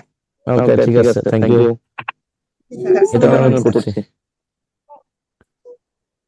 ওকে, ঠিক আছে, আজকে আমাদের এই পর্যন্ত ক্লাস ছিল। জেসমিন, কোনো কিছু আছে কথা বলার আছে? জি স্যার। ওয়ালাইকুম আসসালাম, বলুন। স্যার আমি ভূগোল ও পরিবেশ বিভাগ থেকে আমি ওই যে কলেজে ভর্তির জন্য ওখানে পেমেন্ট দিছি স্যার। ওরা পেমেন্ট নেওয়ার পরে বলতেছে যে এই কোর্স বন্ধ, তারপরে বলছে যে 15 দিনের পরে টাকা ব্যাক পাবেন। এরপরে আবার মেসেজ দিছি, উনি ওই মেসেঞ্জারে আপনার হোয়াটসঅ্যাপে আর উনি লেখেননি, আমি আবার লিখতেছি কবে টাকা ব্যাক দেবে, উনি বলতেছে উনি কিছু বলবেন না। আমি কি করি স্যার? না, আপনি আবার ফোন দিবেন, যদি টাকা ব্যাক না পান পরবর্তী আমার ক্লাস যেদিন হবে শুরুতে আপনি এটা কমেন্টে জানাবেন আমাকে। নাম কি আপনার? জেসমিন? জি স্যার, আমি হচ্ছে আপনার সামাজিক বিজ্ঞানে লিখিত কোর্সে ভর্তি আছি। আমি প্রভাষকে ভর্তি হতে চাইছি। ওনাদের বলছি যে আমি হলো প্রভাষকে ভর্তি হবো। ওনারা প্রথমে বললো যে আছে, পরে আবার বলতেছে, আমি যখন পেমেন্ট দিচ্ছি তখন আবার বলতেছে এখন নাই, আপনারা শুধু 10 জন হইতেছেন, এই জন্য এই কোর্সটা 10 জনের জন্য চালু হবে না, 15 দিন পর টাকা ব্যাক পাবেন। এই পর্যন্ত ওনার তো আমি মেসেজ দিয়ে রাখছি, কোনো উত্তরই দেয়নি স্যার। ওকে, স্যার এখন জি বলুন। স্যার আমার সাবজেক্ট হচ্ছে গণিত। স্যার আমি যদি কলেজ পর্যায়ে লিখিত ব্যাচে হচ্ছে এই করি কোর্স করি, তাহলে কি আমার স্কুল পর্যায়ে হবে? এই ইয়াসিন, আমি এটা সিলেবাসটা দেখি না, না দেখে বলতে পারতেছি না। আছে তো আমার এটা না দেখে আমি বলতে পারবো না, বুঝছেন? মন খারাপ করবেন না, একটু স্যারের কাছে, ম্যাথের স্যারের কাছে বলবেন এটা। আচ্ছা স্যার। অন্যান্য সাবজেক্ট থাকলে আমি যে কটা জানি আমি একটা দুমদাম বলে দিচ্ছি, কিন্তু আমি আপনারটা না জেনে বলতে পারতেছি না। আমার ধারণা নাই এই বিষয়টাই। জি স্যার। আমরা তো 2-4টা ম্যাথ করে বিসিএস পাস করছি কোনো মতে। হ্যাঁ, আপনারা তো ম্যাথ জাহাজ। ওকে, তাহলে আমরা আমাদের মোটামুটি আজকের ক্লাসে শেষ দিকে আছি। ঋতু দাম, তাহলে লেকচার শিটের কারেকশন কি শেষ হয়েছে? শেষ তো হওয়ার কথা, অলরেডি শেষের পথে। ঋতু স্যার আমার কথা ছিল যে আমি সমাজকর্মে কলেজ পর্যায়ে ভর্তি হয়েছিলাম লিখিততে। ওইখানে কিছুদিন আগে ফোন দিয়ে বললো যে আমাদের এটা বাতিল করে দিতে। এখন এটা কি আর চালু হওয়ার সম্ভাবনা আছে? জি, এটা যদি বাতিল করেছে তার মানে এই মুহূর্তে ওরা পর্যাপ্ত স্টুডেন্ট পায় নাই, তাহলে এটা হচ্ছে যখন নিবন্ধন প্রিলিমিনারি পরীক্ষা হয়ে যাবে ঠিক তখন চালু করবে। স্যার এখন এটার জন্য তো আমার অনেক সমস্যা হয়ে দাঁড়াইছে, আমি প্রিপারেশন আগে থেকে নিতে চাচ্ছিলাম, কিন্তু এখন ওনারা হঠাৎ ফোন করে বললো যে আপনাদের সমাজকর্মের লিখিত ব্যাচ কলেজ পর্যায়ে তাহলে টাকা ব্যাক দিয়ে দেবে। তখন আমি বলছি যে আমার টাকা এখন দেওয়া লাগবে না, তাহলে আপনি যখন চালু হবে তখন আমাকে ওইখানে আবার অ্যাড করে নিবে। এটা কি হয় না নাকি? না, টাকা ব্যাক নিয়ে নেন, পরবর্তীতে মিস্টেক হতে পারে, অথবা আপনি ওটা ওভাবে কোনো ডকুমেন্টস বা আপনি ওভাবে রাখতে থাকেন। হ্যাঁ, ওকে, আচ্ছা ঠিক আছে, তাহলে আজকে এই পর্যন্তই। পরবর্তী ক্লাসে আবার দেখা হবে। সবাই ভালো থাকবেন, সুস্থ থাকবেন। আসসালামু আলাইকুম।